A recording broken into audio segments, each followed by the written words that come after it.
question is a process question for the county when it comes to processing applications and soil contamination in general. And the question I will pose to Stephen, he's aware of the question ahead. Where does learning about the soil contamination may or may not be present fall into the application approval process? So that's one thing I took away. And with that, that concludes my board leadership update, and look forward to this month and turn it to the next. All right, Jerry, you want to go? I'm sure. So yeah, I last week had just a few meetings. The AOC Transportation and Community Development Steering Committee was one of them, and they talked about the legislative bills that they were monitoring.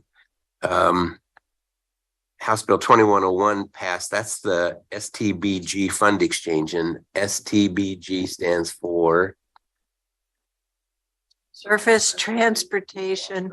Okay, that's what it is. Surface Transportation Block Grant. I looked over here and I got nothing but Aaron's doing this. So we have an A over here and two F's over there. Well, actually, the A goes over here. Well, that's true. She gets an A as well. Senate Bill 365 did not pass that, but an interim work group was created that would authorize the county governing body to charge utilities for a cost incurred for failure of utilities to relocate in the highway right of way. Tolling, that is, they're holding a forum on tolling, AOC is. So anyway, bottom line, there was several of them in there. The good ones are, I think, the ones that passed. House Bill 3197 is the they regulate the housing development regulations be clear and objective. And I don't even know why they use terms like clear and objective when you're talking about housing and land development. But anyway, we did get a good shout out from the AOC folks, Stephen, that we were the point of the spear as they defined us. And they said we did a really good job of getting the modifications through there and working with them. So I'm giving you credit. You got the A that remember. Okay. No, Aaron. Yeah, actually they did. They gave you credit as well. So good job on that. And then House Bill 3201 is about the broadband and getting the federal money. So the state is in line to get 900 million. I didn't think it was that much, but a lot of money for our broadband. So that's good. And then House Bill 1013 was Tootie Smith's bill about homeowners allowing one RV to be on their residential property. That passed as well. Met with North Plains yesterday, Andy Varner, and got an update on their semiconductor land, their urban growth boundary. I know that Catherine and Pam has already got theirs. Nafisa, you're up this next week, I think. And so it's very informational. They're doing a great job of trying to, of course, get in the game, and they've got quite a plan. And then on that, could I just ask a question? Sure. Before that comes to us in work session in September, Stephen, between LUT and legal, can you guys answer the question or get an answer to the question for me of does LCDC have a role in affirming the economic opportunity analysis before they affirm any UGB decision, and what is the status of that? That's all. I think that will help us as we go through what our role is or isn't. Okay. Yeah, I think that would be a great thing to do.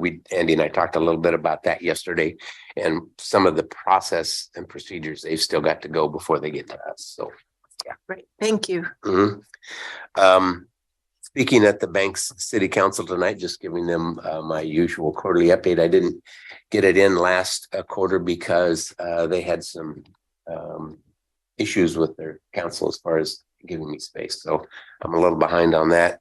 Have the fair board meeting this week and the fair is coming up. Remember, 20 to 31 or 30, some 20 to 30, I think it is. But yeah, so that's coming up and we'll get an update on where we are with that.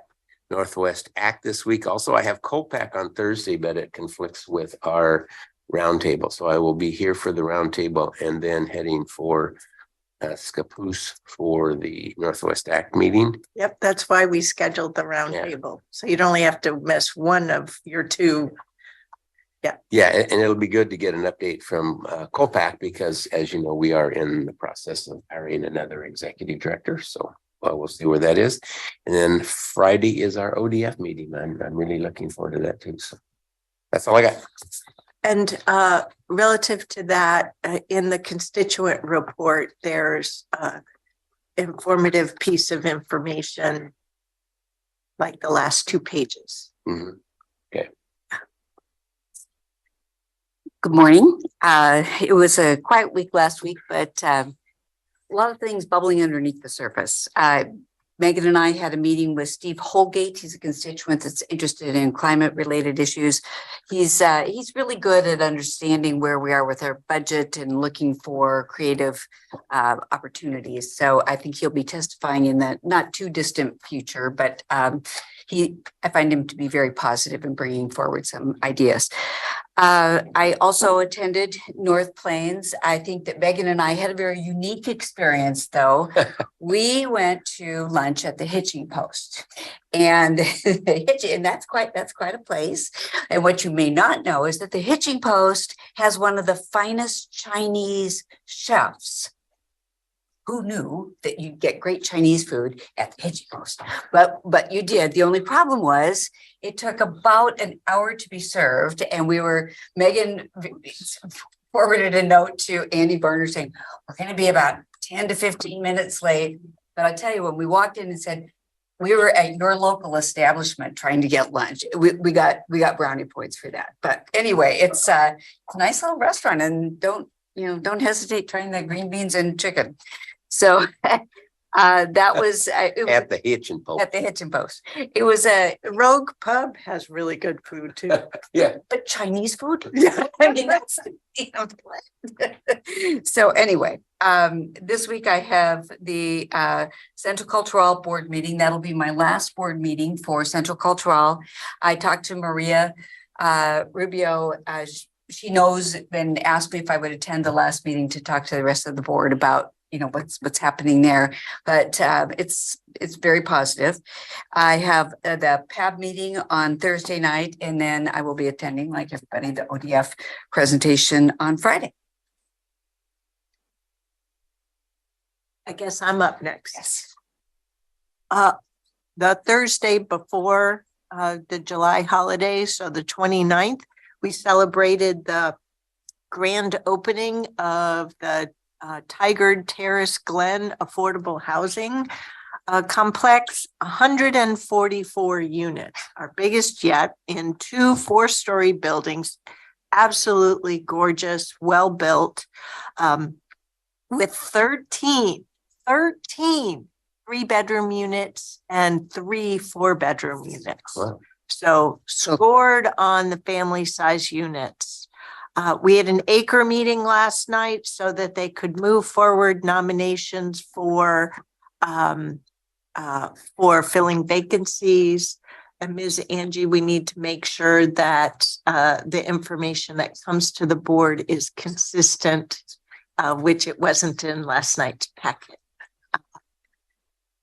meeting the normal standard. So Wednesday, I have the Metro SHS TCPB, the Tri-County Planning Body meeting. And for that, it meant I really had to read the SHS Oversight Committee report. It's coming up for us in the next month or two since we had to have it rescheduled. It is a great read. one of the things I got out of it for us is the work that is in place for culturally supportive, culturally responsive, supportive services. So the team has done a really good job on all fronts, but particularly there. So a lot of great information. I do have a couple of questions that I will type up an email to ask our team about, and I'll share that with the full board. Friday, the ODF CFTLC District 3 meeting, that'll be good. And I do have to make one more trip back to New Hampshire, this time to clean out the garage. And that will be Sunday, August 6th through Sunday, August 13th.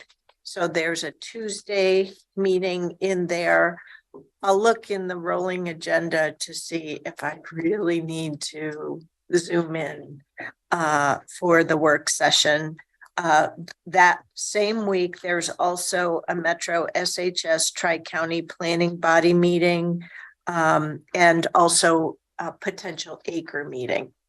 So just a heads up on that. And that's it from me. Yeah, I am out Wednesday, Thursday, Friday that week as well. So, yeah. But I will be here for Tuesday. Leadership, welcome back. Thank you. It was a wonderful staycation. What the learning is, I don't I don't stay. I don't staycation very well. So By the way, maybe the last one of those. it was worth trying. It was worth trying. And vacations are important. So I will be on vacation though the last week of July, traveling to Minnesota to spend time with my family. And I will be on a lake, hopefully floating in a pontoon or some other. Hopefully not floating away in bad weather. Hopefully not. I'm thinking sunshine. And prior to that, I will be traveling to Austin for the NACO conference. I have also been asked to moderate a panel discussion on revitalizing county health, public safety, and legal system. So a bonus, which I didn't know, is I actually get a reimbursement stipend for doing that. So helpful to the county and our budget as well. As I will, in addition, be facilitating the county administrators idea exchange and then attending the NACA board meeting as the West Coast director. Do want to provide an update to your board. You've received some recent updates from our Sheriff Garrett on just challenges within our sheriff's office. But I want to lift up that we have challenges within our full public safety system here in Washington County, including hiring, retention of staff, changing caseloads, demographics, and continued unfunded mandates coming forward from the state.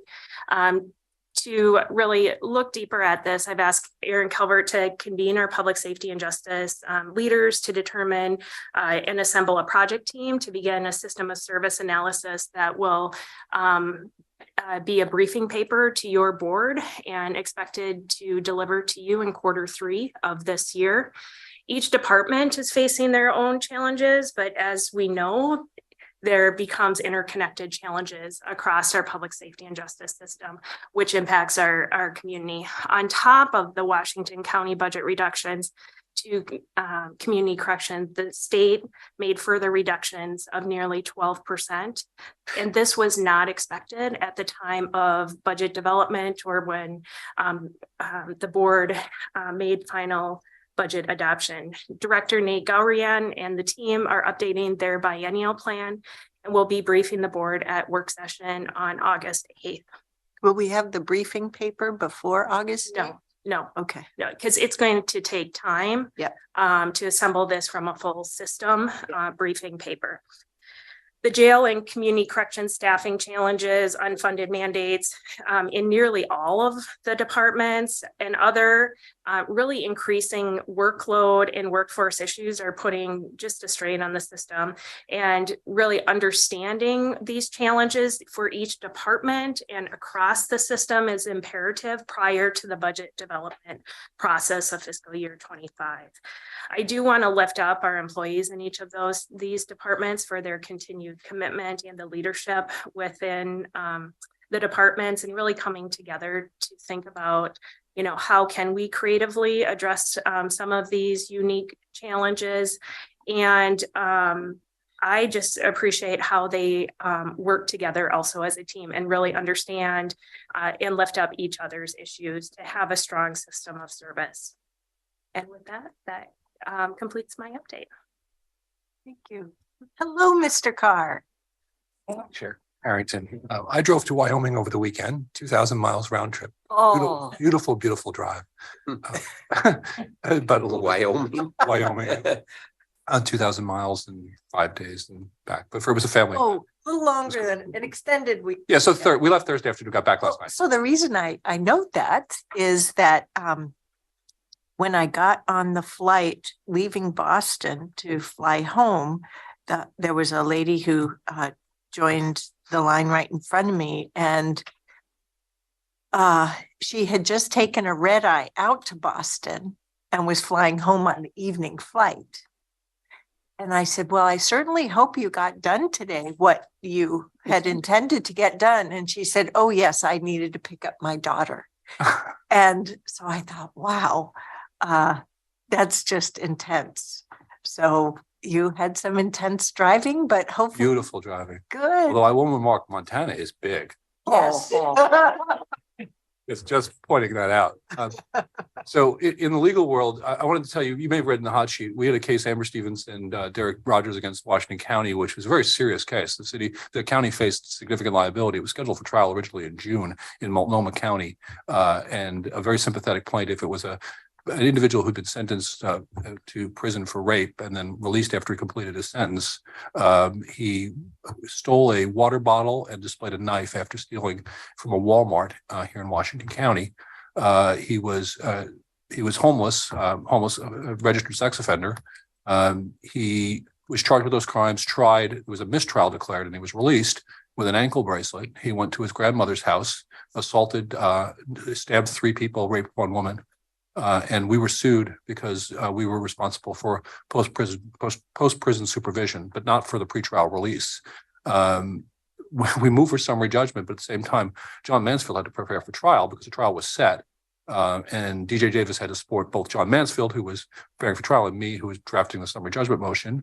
When we filed the summary judgment, one of the clerks said, I don't know why you're wasting your time. Nobody gets the summary judgment in Multnomah County. But John did a great job, DJ did a great job, and the case was dismissed. Washington County's municipal liability, there was probably about $1.5 million. I'm sure it will be appealed, but it's a solid decision. And I'm so proud of our team because it's a very unusual event to get summary judgment in a tort case in Multnomah County. So that's good news. I also want to bring you up to date on Schwartz against Washington County, which is the federal tobacco ban litigation. Yesterday, we filed our reply brief in the appeal, which means it will be set for oral argument shortly, and hopefully we'll get a decision. I want to thank the amicus who joined us. The state attorney general and solicitor general filed a brief saying that we were not preempted. In my time as a government lawyer, I've never had a state say that a local government was not preempted.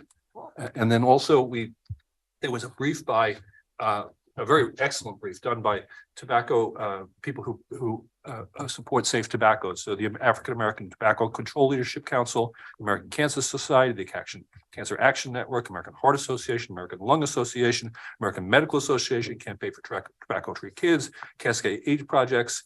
There are about 8 others too. So the support that the county has in this and the strength, I think, of our case is excellent. So hopefully we'll get a positive decision from the Court of Appeals this year. And I will let you know when they schedule oral argument. That's my update. Thank you. Well, if I could also express thanks for the memo that Jason put together in association Yes. I assume, with Joe Nelson and Greg Munn. It was exactly the information that I needed to have laid out with regard to the lien docket. Yes. So I really appreciate it. Well, thank you. Jason's an excellent writer and I'll pass that along. Yeah, Sure. yeah, very well done. Thank you.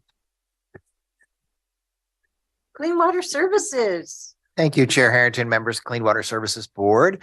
Diane was out last week on vacation, a little bit of a staycation. I think she had a little bit more success maybe than you did, but I was able to call her every now and then. Busted. And Diane and Jack Liang and Director Rogers are attending the National Association of Clean Water Agencies Executive Committee meeting and Utility Leadership Conference in Louisville, Kentucky. This week, Diane serves as NACWA's treasurer. Also, I wanted to remind you all that Clean Water Services is hosting our community open house and tours at Rock Creek next week at the Water Resource Recovery Facility. And you all are invited to join us at 10 a.m. We have a tour from 10 to 11:30. From 11:30 to 12, we'll have lunch there. So looking forward to hosting you at that point. And also, if any of your staff want to come, they're more than welcome to join us. That should be a great day. We have sold out. I don't know you sell out, but we've got the tours full in the morning, and I think we have the one in the evening full as well. So that's good. Good. And I that's- haven't taken one of those since my early days as a Metro counselor, and just riding and driving by there, I know the footprint has changed. So It's I'm really excited. To see it's under constant construction there often. Yeah. So Yeah. that's all I have for my update. Great. Thank you. And Chair Harrington, I forgot one item. In front of each of your desks is a draft letter for your consideration. The board has had discussions regarding not accepting the 2% salary increase. If you so choose, you can just sign and return the letter to me. Commissioner Rogers is not here today. He signed and returned the letter already, but it's your discretion. Doing our part for resources for the county. Thank you. All righty. We'll move then into our agenda a little bit early. Yay. Go right into briefing on operating intergovernmental agreements. This is Clean Water Services. Good. Thank you very much. Thank you for the opportunity to talk to you today. I'm happy we're running a little early. It does mean that Bob Baumgartner has not walked in the room yet, but as soon as he does, he will walk up to the table, and he's here to answer any really deeply complex questions if they do come up. So he will be here together with Jamie Hughes, who also works in our regulatory affairs. So I just want to set a little context here. We've been talking to the board for probably the last year and a half or 2 years about the operating intergovernmental agreements that we have with the cities related to the operations of the sanitary sewer and surface water management system. We want to provide today is really to provide a context on what those operating agreements cover, kind of the history of them, and kind of lay the foundation for subsequent work session meetings that we will be having in August with the City of Hillsborough staff that will come in and join us. And September, I don't think we have that one scheduled yet, with the City of Beaverton staff, because those are the two intergovernmental agreements that we're updating right now. So with that, I have Joe Gall here as our Chief Utility Relations Officer, and he and I will provide kind of an overview of what these look like. So I'll hand it over to you, Joe. Thanks, Mark, and hopefully Bob will be joining us soon. Good morning, Board Chair Harrington and members of the board. You can go to the next slide. Oh, you get this clicker there. I've been here in a while. I get to do this. Thank you. So here's a brief outline of what we're going to cover in the next 30 minutes or so. I want to go over, just as Mark said, provide some context. Who are parties to these agreements? Come on up, Bob. Perfect timing, Bob. Prize for you. We're early for you. Come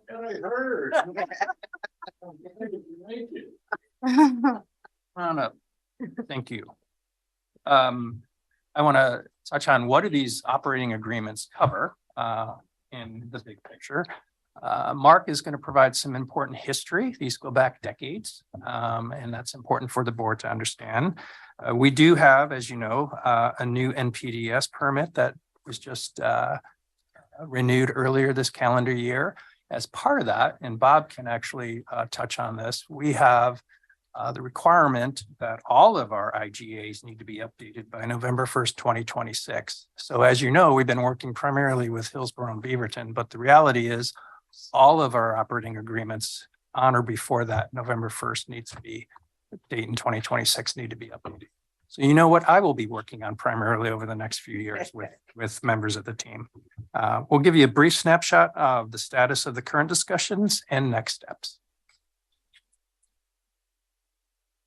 So the big policy question that staff would like some input is, what additional information does the board need, if any, to inform decisions about these new operating agreements, namely Beaverton and Hillsborough, that will be on your agenda for approval before the end of this year.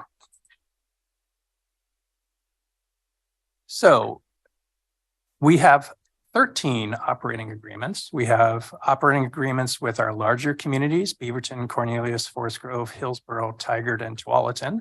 Those cover primarily what CWS does is provide regional services for those cities. Those cities have their own local programs. So that's one category in terms of the IGAs.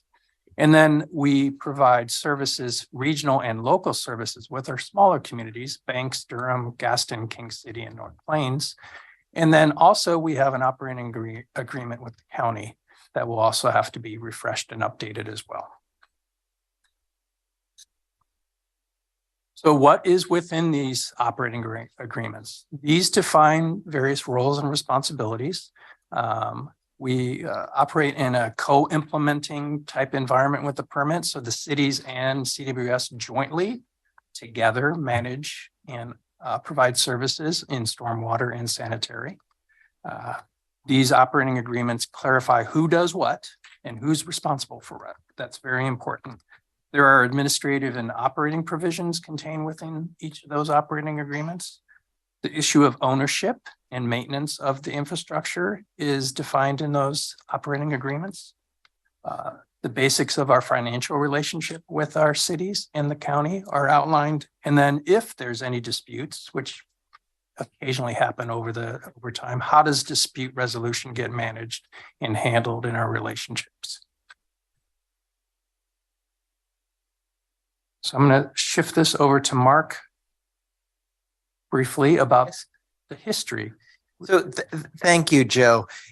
We've had some level of operating agreement, obviously, ever since we were formed in 1970, but these more formal operating intergovernmental agreements really trace back to 1990. And in 1990, EPA declared municipal stormwater drainage systems needed a separate NPDES permit. And at the request of the cities and the county at that time, they asked the Unified Sewerage Agency, our former name, to expand its authority and stand up a stormwater utility. So that really prompted that first set of operating intergovernmental agreements, the ones that look most similar to what we do now. And what you'll see is kind of a cadence of other major things that have happened in the organization that have resulted in either updates or amendments. The next major one that we did doing new ones were in 2004 and 2005, when DEQ issued the watershed-based permit, the integrated municipal watershed-based permit to clean water services at that time. In the late 2007, 2008, we went through something called a sewer service delivery study, which really looked at updating system development charges, revenue cost sharing, performance standards. And as a result, we amended the contracts from 2004 to define those responsibilities of revenue sharing. We've talked about in some of our board learning the cost of service study, the costs. That was kind of the last time that type of work was done. 2007, 2008 was a bit of that version of a cost of service study, and that resulted in the amendments. In 2017, you may recall, a number of the cities wanted to start charging right-of-way fees on sanitary sewer and surface water management rates. We went through a process that defined the ability in the IGA for them to charge those right-of-way fees on their local services, not on our charges, but on their charges. And also, since we bill the industrial customers within a city, we would remit the portion of the right of way charge that was associated with the local share of that piece. In 2020 and 2021, and I'd really say it was soon after Diane stepped in as the CEO, we started a conversation about how we want to change our working relationships with the cities. Some of this was coming from the cities. A lot of it was coming from kind of the vision that we were putting out there.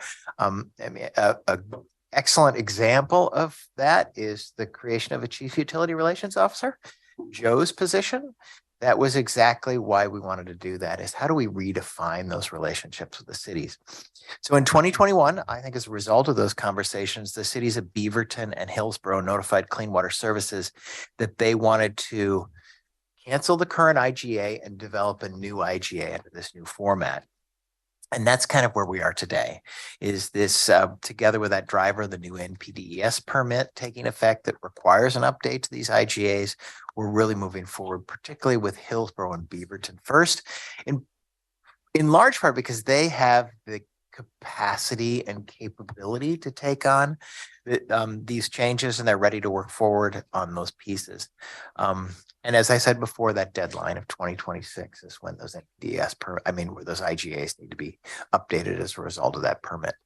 So with that, I'll hand it back to Joe. Before moving on, Bob, did you have anything you wanted to talk about in terms of the history or why there's a requirement from DEQ to update these IGAs now? Sure, I can touch on that. As Mark noted, we are required to update the IGAs. The IGAs establish the working relationship that we have with the cities. When the stormwater requirements were originally issued for Washington County, the urban parts of Washington County actually preceded 1990 and was part of a TMDL implementation program. So there's been a long history of trying to figure out how best to implement stormwater programs. Historically, we have negotiated permits with DEQ. A key component of that permit is that we can demonstrate we have the legal authority to implement that program and all aspects of the program. Part of our negotiations with DEQ were to support some of what Mark had talked about, to have more opportunities for the city to take ownership and have ownership of those programs.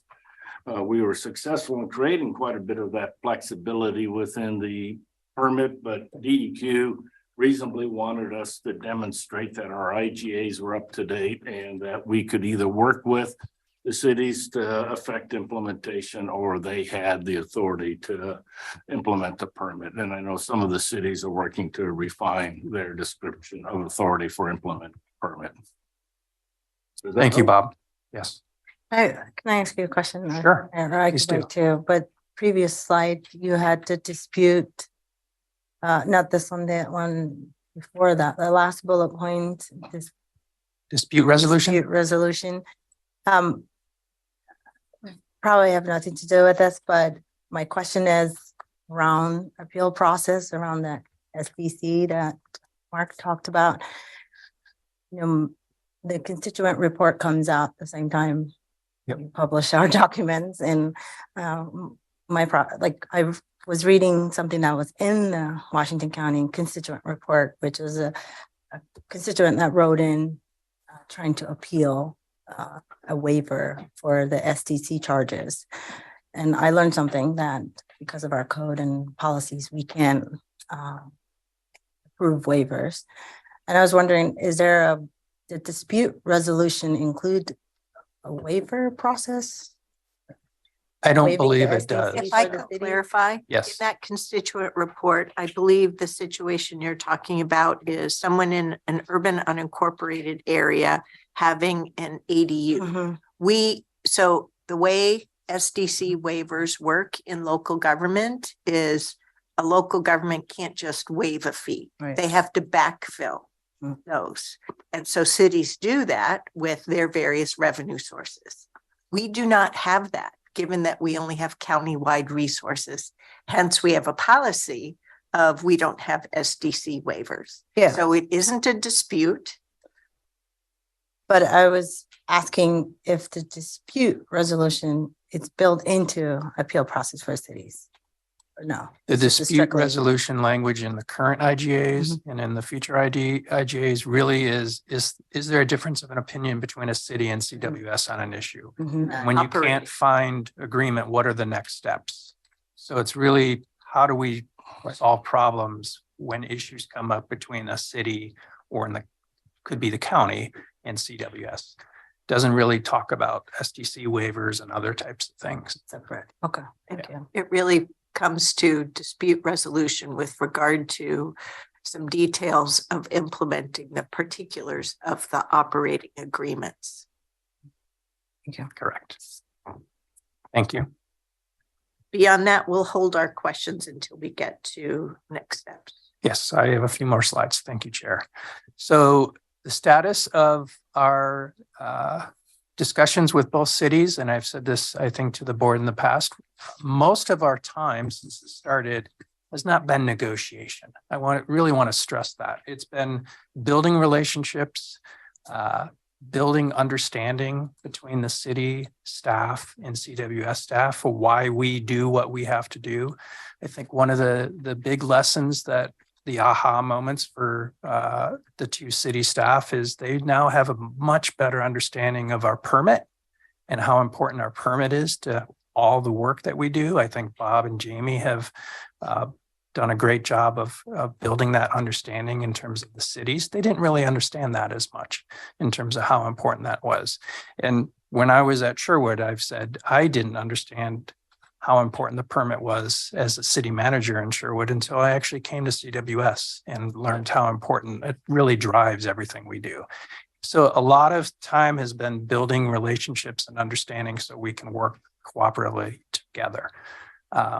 These new agreements, as you can see on the slide, a lot of emphasis on collaboration and coordination together. We do this work together. And that's an important theme in both discussions. We want to enable the cities to set their own standards to align with community values. So we learned a lot when we talked with Hillsborough, the North Hillsborough industrial area. That's a priority area for the city of Hillsborough. And how do we work together in our work to make sure that area, that important development area for the city of Hillsborough moves forward positively. On the flip side, downtown Beaverton, Old Town Beaverton, and the constraints of stormwater and how do we help Beaverton achieve their community goals in alternative ways. The idea that one size fits all is not the way we do things now. We have to be more creative and provide alternatives because what needs to happen in downtown Beaverton is very different than what needs to happen in Cooper Mountain, especially in the area of stormwater. So I think building relationships and understanding what are important for the cities and what they're trying to achieve and how does CWS fit into that and help facilitate that. And then lastly, that we have joint responsibility for complying with the permit. As some of these areas shift more to these bigger cities in terms of taking on responsibilities, they are still responsible for permit compliance as well. And that's a shift in terms of how we approach our relationships with these cities.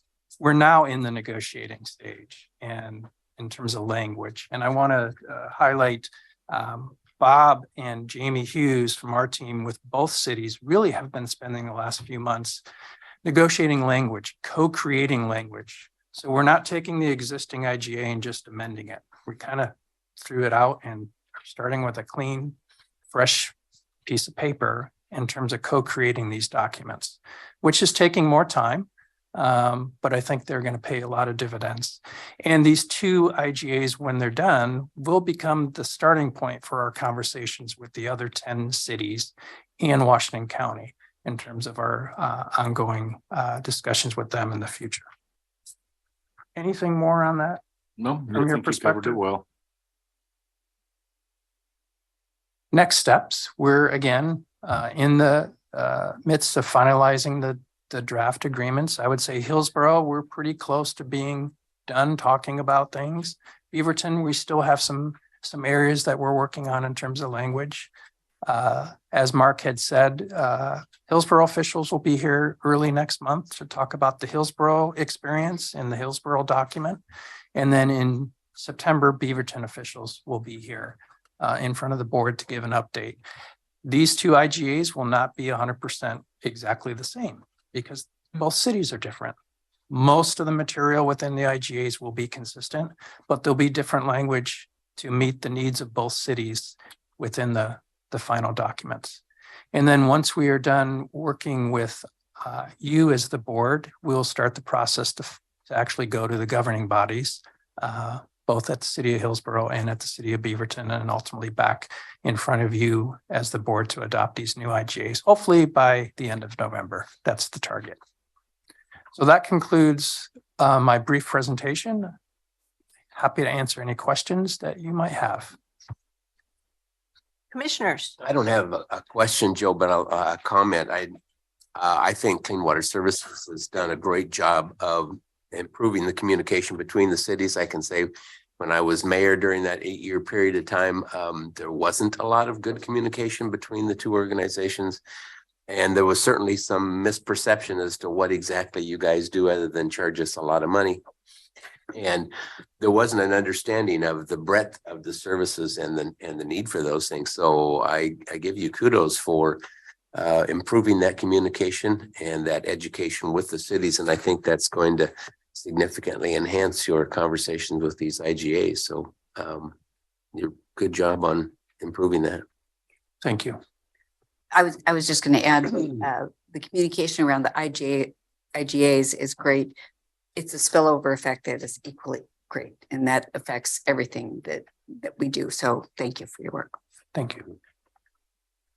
Chair, I don't have any questions. Just to say you're doing great work, and thank you for both of you satisfying my curious question out there. And I got some comment. It will be when you do come back to the board, I'll be interested to hear what that experience have been for the cities to go through this journey of co-creating this, since this has been a long, it's not a new thing that's happening, but you're taking a different approach than normal. So I'll be interested to hear what the learning lessons were. Thank you. So in advance of our upcoming work sessions, I want to highlight a few different things that I'll be looking for clarity. First, I'm hoping that your presentations will just provide a few success stories, because I know they exist. And it really goes to the heart of geography and topography matter. So I would encourage you to include that great Washington County watershed map that you have with all the different streams in it. And if there's a way to also put in the topography on that at the same time. Some examples that I remember, just because I've lived here a long time and I find these things interesting and curious. You talked about Beaverton. It's not just the old town, but a slightly larger area. Cedar Hills Boulevard used to flood on a regular basis. It doesn't anymore because the city and CWS have worked together to make the public works infrastructure improved. Tanner Creek in Hillsborough, similar situation. And having major weather events in the national news really underscores how times they are changing. And we see it and feel it in communities all around. And you all have done great work. And I have full confidence you will continue to long after I'm gone. Second thing, I want to ensure that the operating agreements, particularly with Hillsborough, Beaverton, and Tigard denote, is flexibility on the geographic areas. Yes, this refers to urban unincorporated Washington County. And when in instances of development applications coming up, provisions of servicing, annexing into city, the answer needs to always be yes, of course. And the operating agreements need to reflect that and assure that. Lastly, those darned emergencies, right? Especially natural hazards. So those are times, especially when things get really intense. And I know while I've been on the commission, we've had many of them, but not the full range of them. And observing how city councils change over time, I want future county commissions, board of directors for clean water services, and city councils to be assured that we have clarity of role and the spirit of collaboration and cooperation. So when natural hazards like heat, fire, floods, and public health, which we've had all of, but there's the last one, darned human activity. I think we've been really fortunate. We've heard about the electrical grid elsewhere in the nation being under threat. We're, I think, very fortunate that we haven't had the extent of that in our area, but just to reinforce. So you've been doing great work, and I look forward to learning more with seeing those draft documents with the work sessions and going from there. So keep up the good work.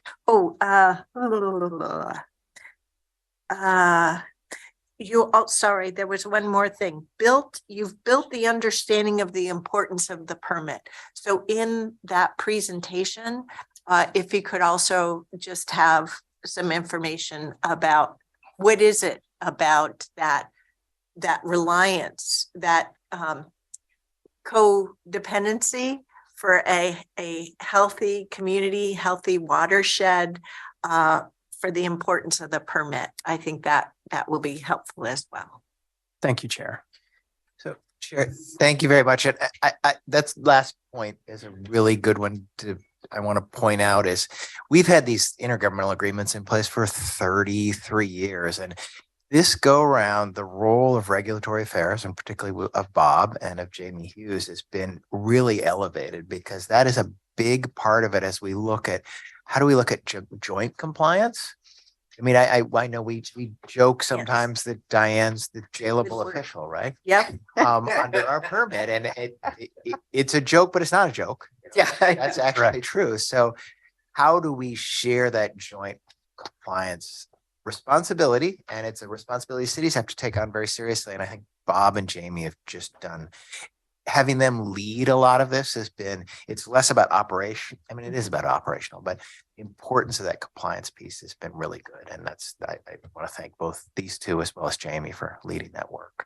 Yeah, I've told our staff and I've told our city officials, we're going to have a brand new IGA, which hopefully will be clearer and provide more clarity. But the reality is the long-term benefit is we've built a relationship on a day-to-day, week-to-week, month-to-month basis that we're working together, rowing in the same direction versus, as you alluded to, maybe in the past, people were like, what is CWS doing and why? And we've built that mutual understanding, and it's a team effort now, and hopefully that will pay dividends for the future. It's not about the document itself, although that's important. From what is becoming more and more critical. Correct. And, you have certainly taken on that mantra of managing stormwater. That's to the benefit of all of us. So. I mean, the city of Hillsborough approached us in North Hillsborough recently and said, can we do a sub-basin stormwater plan for this area, for this industrial area? They are approaching us asking to take the lead, but they need some assistance from us. That's a big shift in our relationship. Yeah. That may not have happened in the past. Yeah. So. Yeah. Documents really help with the transition. So. Right. That's terrific. Thank you. Thank you very much. Thank you. All righty. From IGAs on sewer and stormwater to IGAs and governance on libraries. So we welcome up Rachel Fuller and Lisa Tattersall. Everybody loves libraries. Good morning, Chair Harrington, Commissioners. It's nice to see you today. I'm Rachel Fuller, Assistant County Administrator, and I'm here with Lisa Tattersall to talk about the scope of a proposed funding and governance evaluation project for library services. And it is in a spirit of collaboration that with our partners that we are here today. I'll turn it over to Lisa. Thanks, Rachel. Good morning, Chair Harrington and Commissioners. I'm Lisa Tattersall, Manager of Washington County Cooperative Library Services, or WCCLS. I'm here today to provide you with an overview of staff's proposed project scope, stakeholder roles, and outcomes for a library funding and governance evaluation project. And we hope to get your support to move forward with stakeholders on this project. Public libraries in Washington County are a vital and well-used community asset. Libraries support student success and lifelong learning. In addition to this traditional role, Washington County libraries provide essential broadband and technology access, connect community members to social services, and provide temperature-regulated spaces that are welcoming to everyone. And that's a key component of climate resilience in our county. For Washington County libraries to continue to provide these critical services into the future, WCCLS and our partners must explore some crucial questions about funding and governance. There's increasing pressure on county and partner financial resources, and the cost to deliver service is outpacing available revenues. The system and our partners would benefit from a rational and sustainable model for funding and delivering library service in our county, which would address the following aspects. A consistent formula with agreed upon criteria for funding allocation, including an equity lens, local funding commitments for partners to receive county funds, establishing a base level of library service, and a mechanism to plan library service points based on countywide data analysis of community demographics, future development, and geography. Addressing these issues would improve service equity and consistency and support community needs with a fiscally sustainable library system in our county. These issues are not new for our cooperative and have come up over the decades. 2 years ago, WCCLS and our partner agencies were discussing funding allocations for the library levy renewal with no new revenue available. Our partners raised concerns about the equity of the funding formula, and WCCLS committed to addressing these issues in our current intergovernmental agreement, or IGA. So now I'm going to transition to talking about our governance and our funding structure. So public library service in Washington County is provided by a partnership between the county, 9 cities, and 3 nonprofit organizations. Together, we're known as the cooperative. This longstanding partnership has been in place since 1976. WCCLS is a department of the county, and we provide funding, core infrastructure, and support services to link all 16 library buildings together into one countywide system that benefits all residents. The library buildings are operated by our partner agencies, which are either cities or nonprofits, and the partners provide the facility, either they lease it or they own it, the staffing, the physical collections, programs, and services that happen within those buildings and outside the buildings if they're doing outreach in the community. West Slope Library is the only library building operated directly by Washington County due to a legacy of a 1978 serial levy in which the county assumed operations of some community libraries. West Slope Library has not been taken on by a city or nonprofit agency since that time. The Board of County Commissioners is the governing board for the cooperative, and the WCCLS Executive Board is advisory to the Board of Commissioners. The Executive Board is composed of the executive administrative leadership from our city partners and executive leadership from our nonprofit partners. The WCCLS Policy Group is advisory to the Executive Board, and they are composed of the library directors from our partner agencies. All right. In this current fiscal year now, I can say, WCCLS is funded by a $22 million transfer from the general fund and $16 million in revenue from a local option levy that expires in June of 26. The general fund transfer is a legacy of a library serial levy that was rolled into the county's permanent tax base with measures 5 and 50. This combined revenue of $38 million, in addition to about $2 million being drawn from our funding reserve this year, allows WCCLS to provide nearly $28 million in library funding allocations for our partner agencies and nearly $13 million to fund the core infrastructure and support services that WCCLS provides.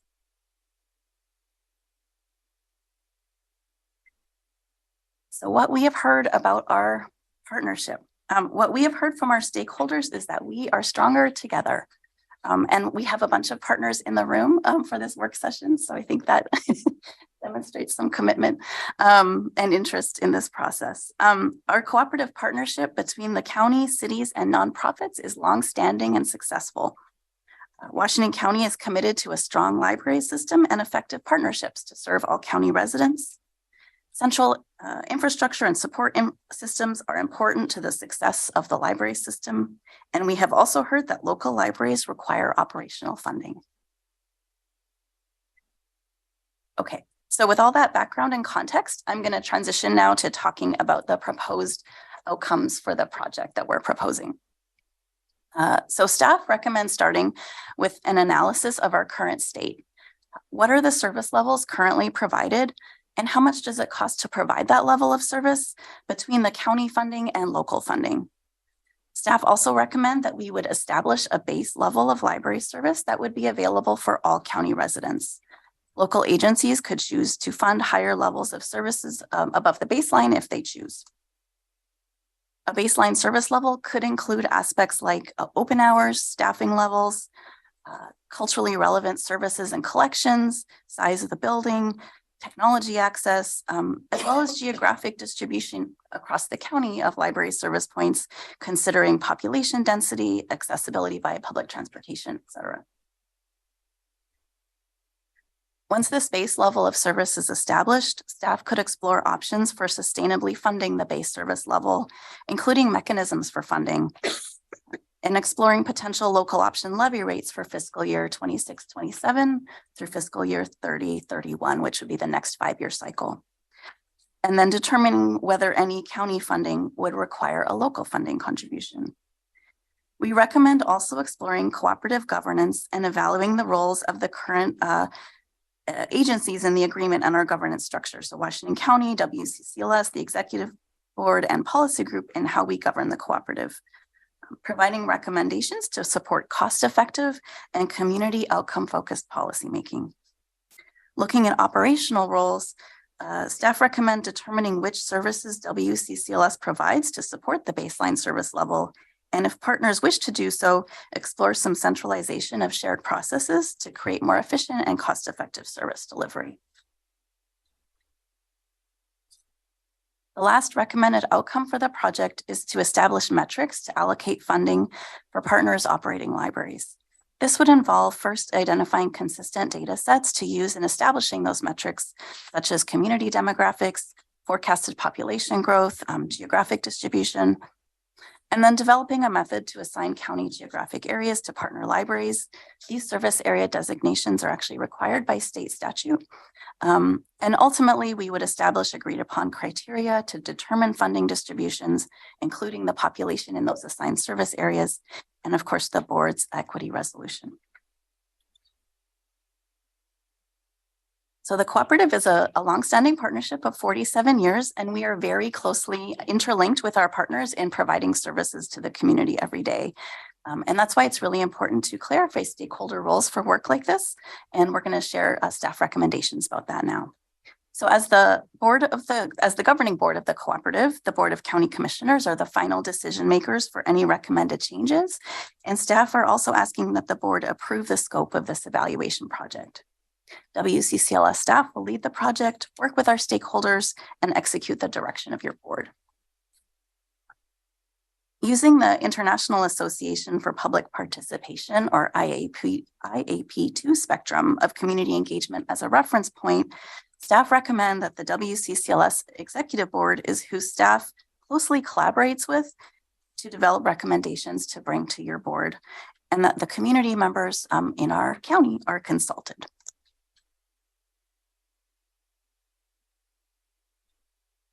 Collaborating with the executive board looks like WCCLS staff partnering with them to develop mutually agreeable proposals for the Board of Commissioners, including the development of alternatives and identifying the preferred solution. Recommendations to the Board of County Commissioners would be moved forward with a 2/3 majority vote of the Executive Board. And staff recommend that to be considered a 2/3 majority vote, a 2/3 majority of our city partners, which would be 6 out of 9 of them, as well as 2/3 majority of our nonprofit partners, which would be 2 out of 3, must be in place. And the WCCLS Executive Board may delegate responsibility to the policy group, which is the library directors, as they see fit. County residents, that would look like getting public feedback on analysis, alternatives, and/or decisions. Methods we would use would include polling, surveys, focus groups, etc.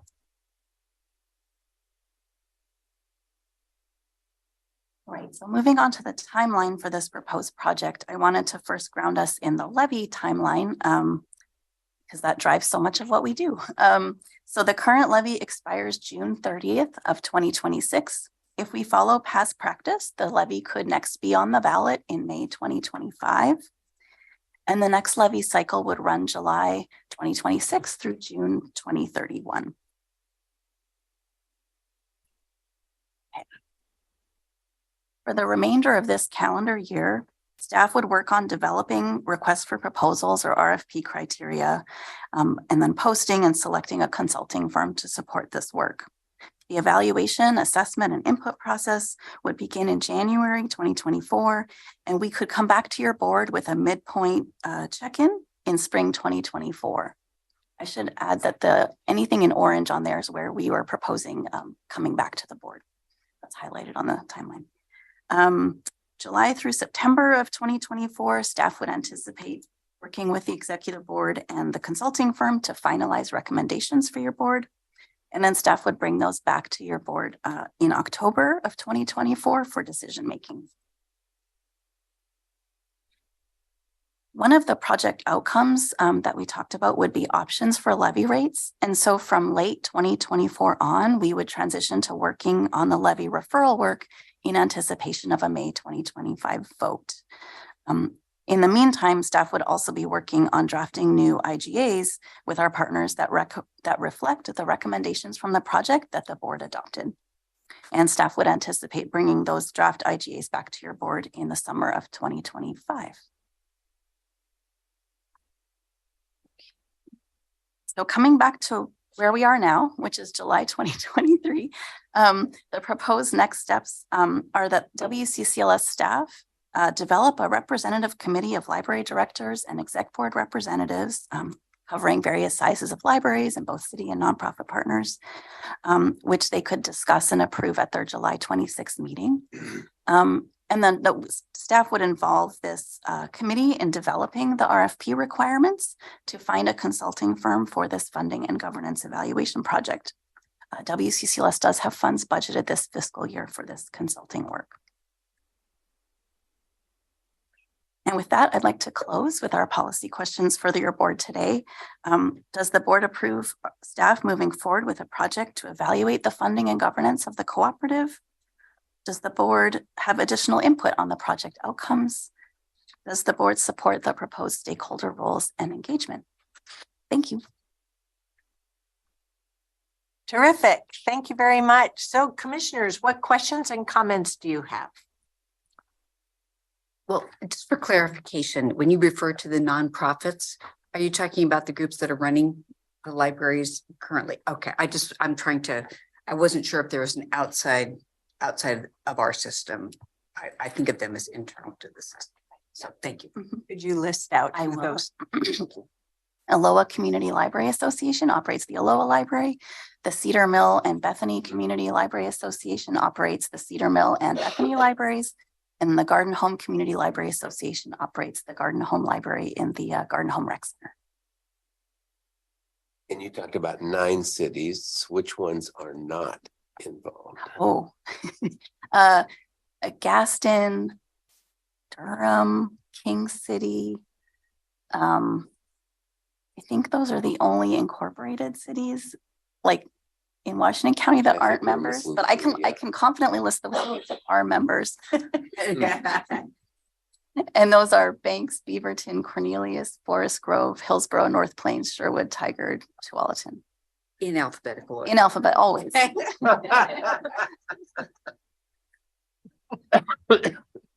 As only a librarian. Yes, can I know. Just relate to that. We just.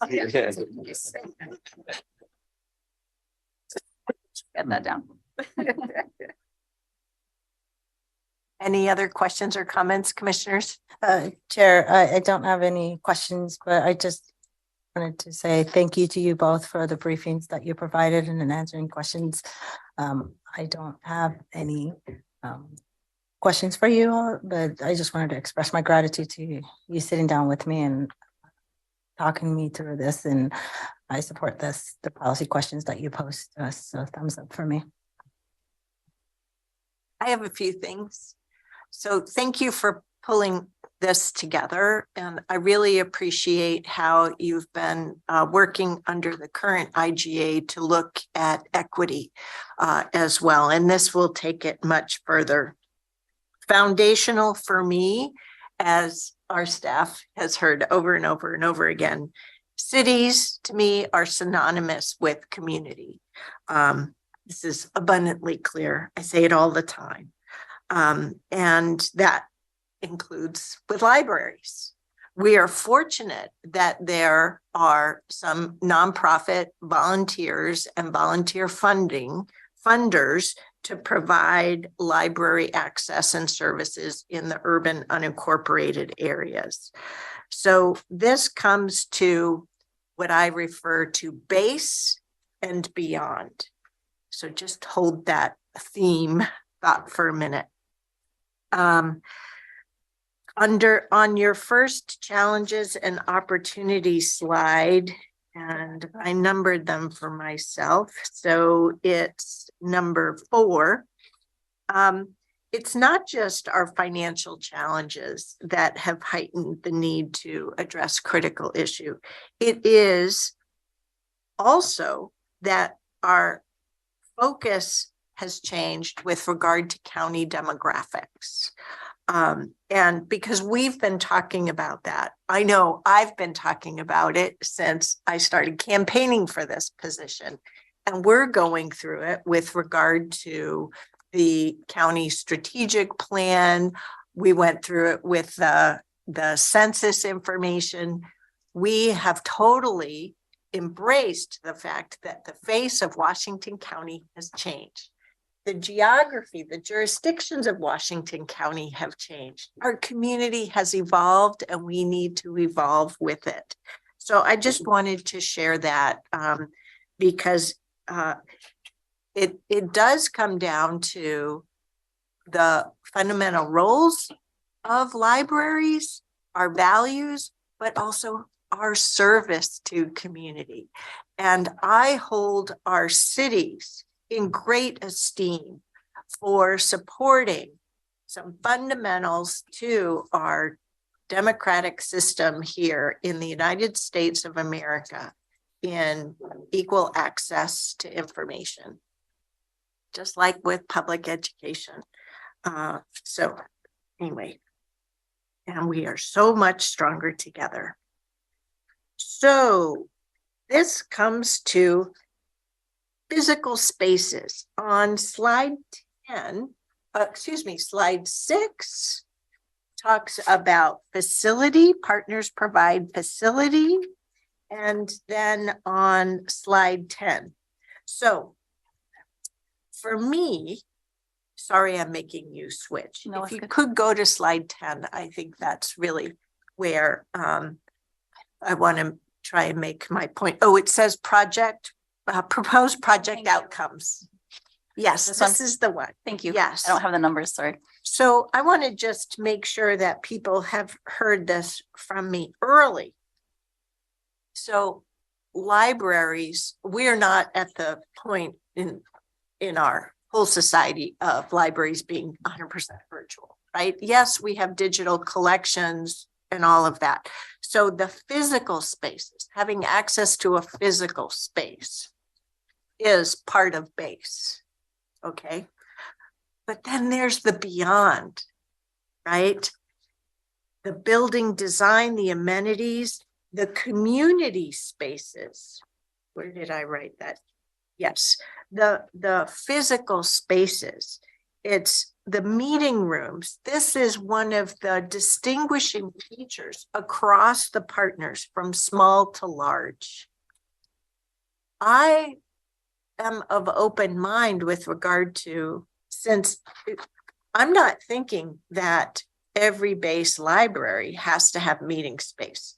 This happens to be where most city libraries totally excel in having a diversity of sizes, from small homework rooms, even some intimate meeting spaces to larger community rooms. So I just want to make sure that in your base and beyond analysis, that there's that flexibility there.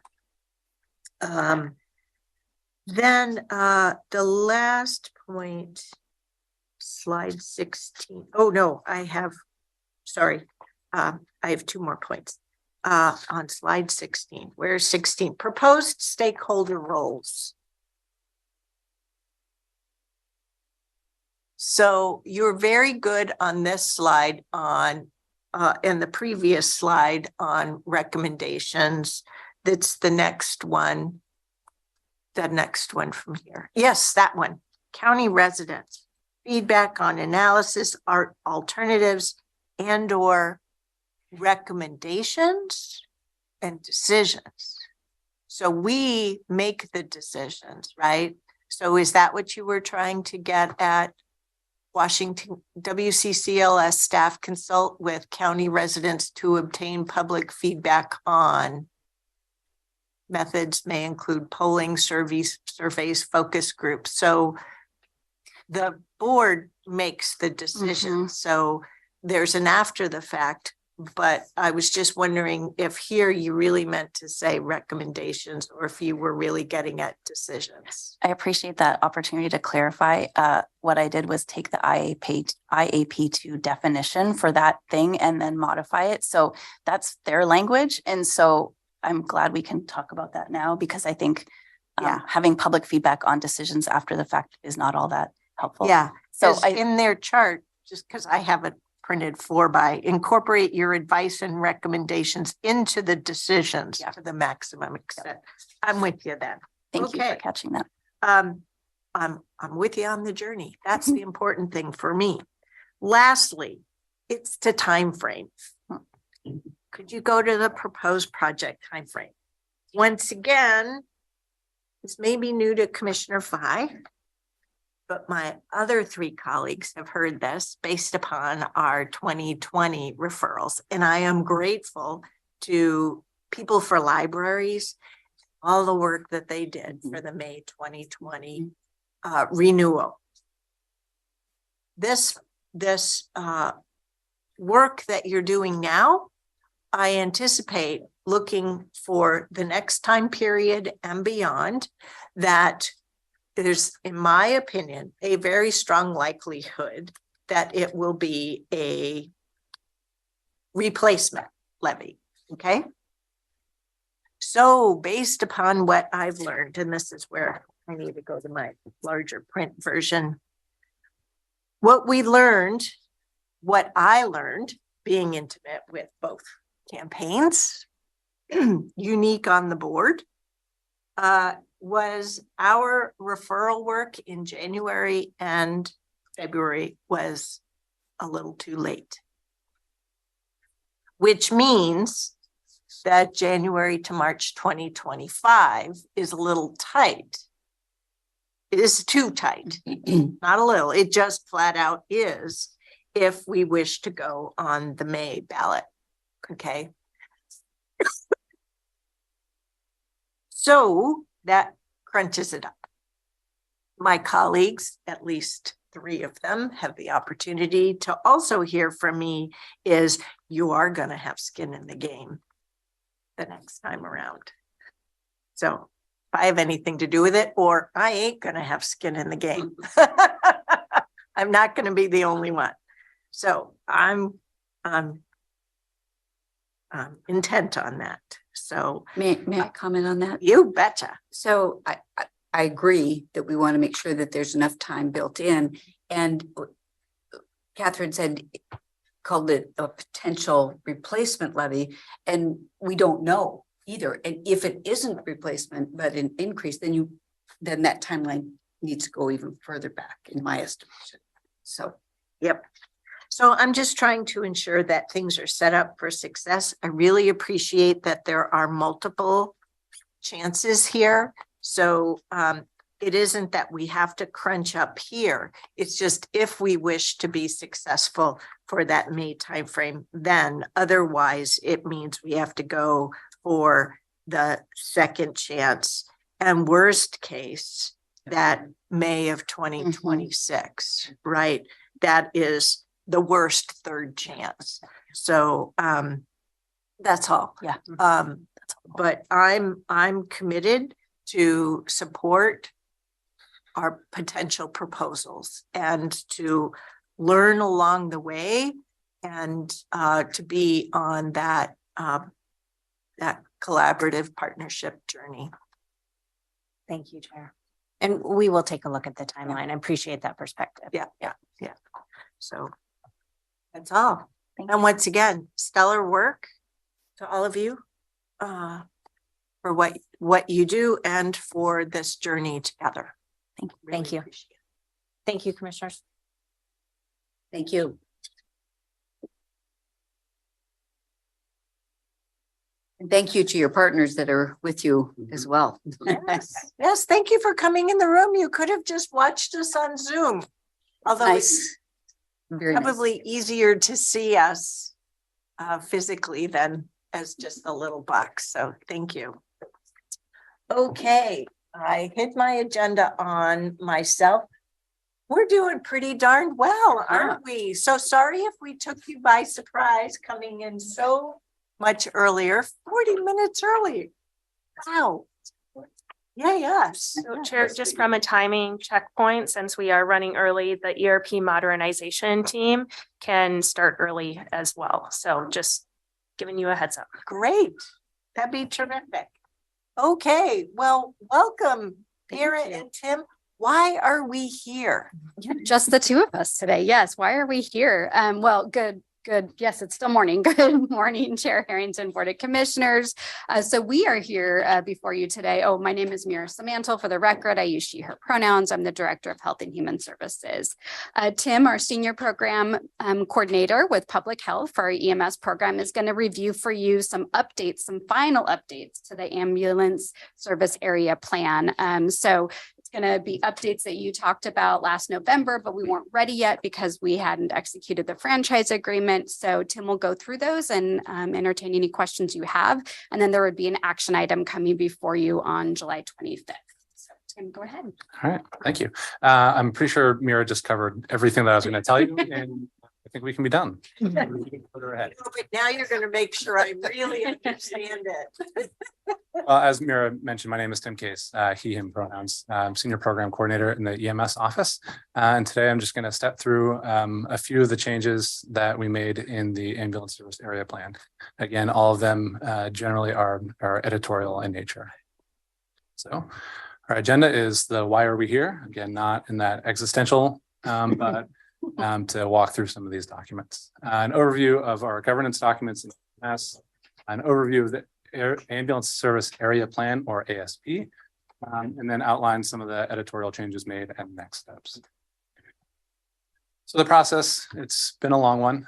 For about 2 years, we've been working with our system stakeholders to look at how EMS and ambulance service is delivered here in the county.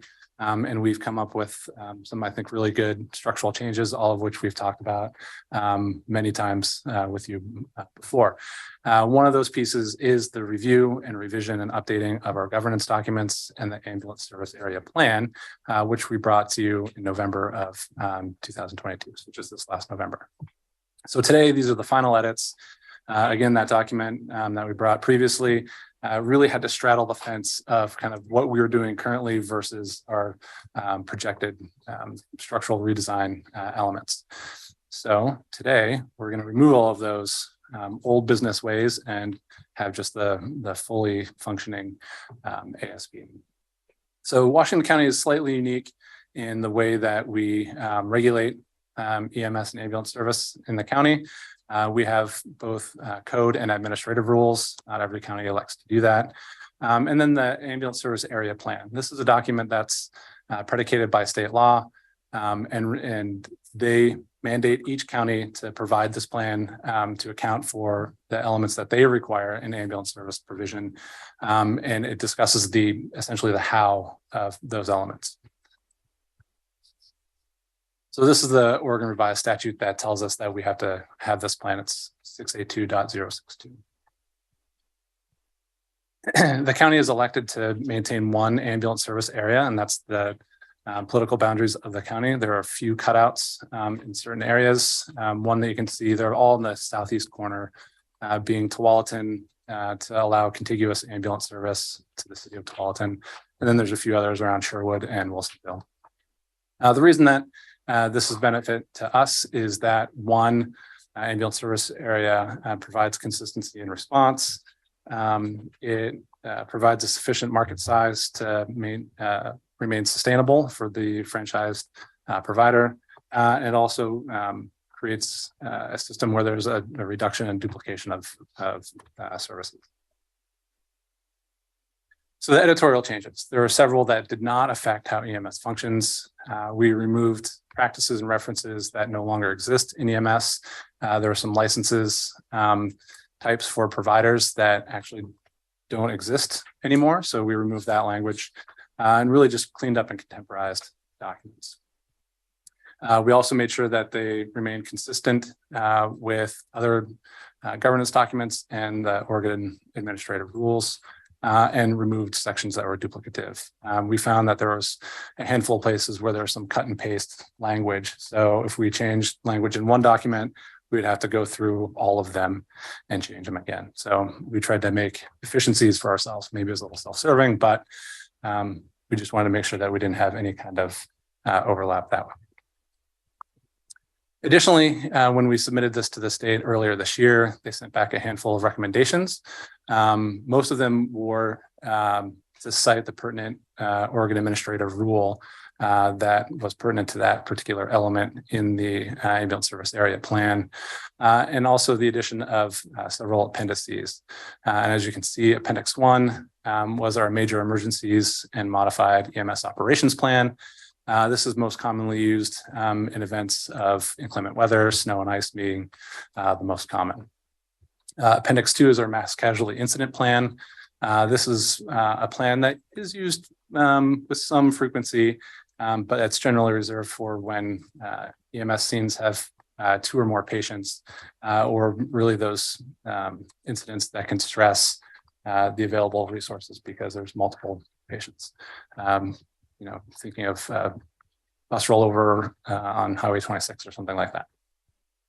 And then Appendix 3 was just a list of partner agencies within the county and their general contact details.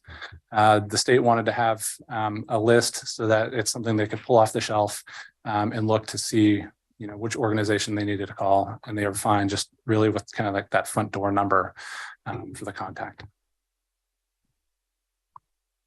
The operational updates that do affect EMS functions, we've talked about this, multiple occasions. That's the inclusion of the advanced life support and basic life support ambulances. So really resources for the appropriate patients. The right patient gets the right service at the right time. And then centralizing EMS dispatch through WACA.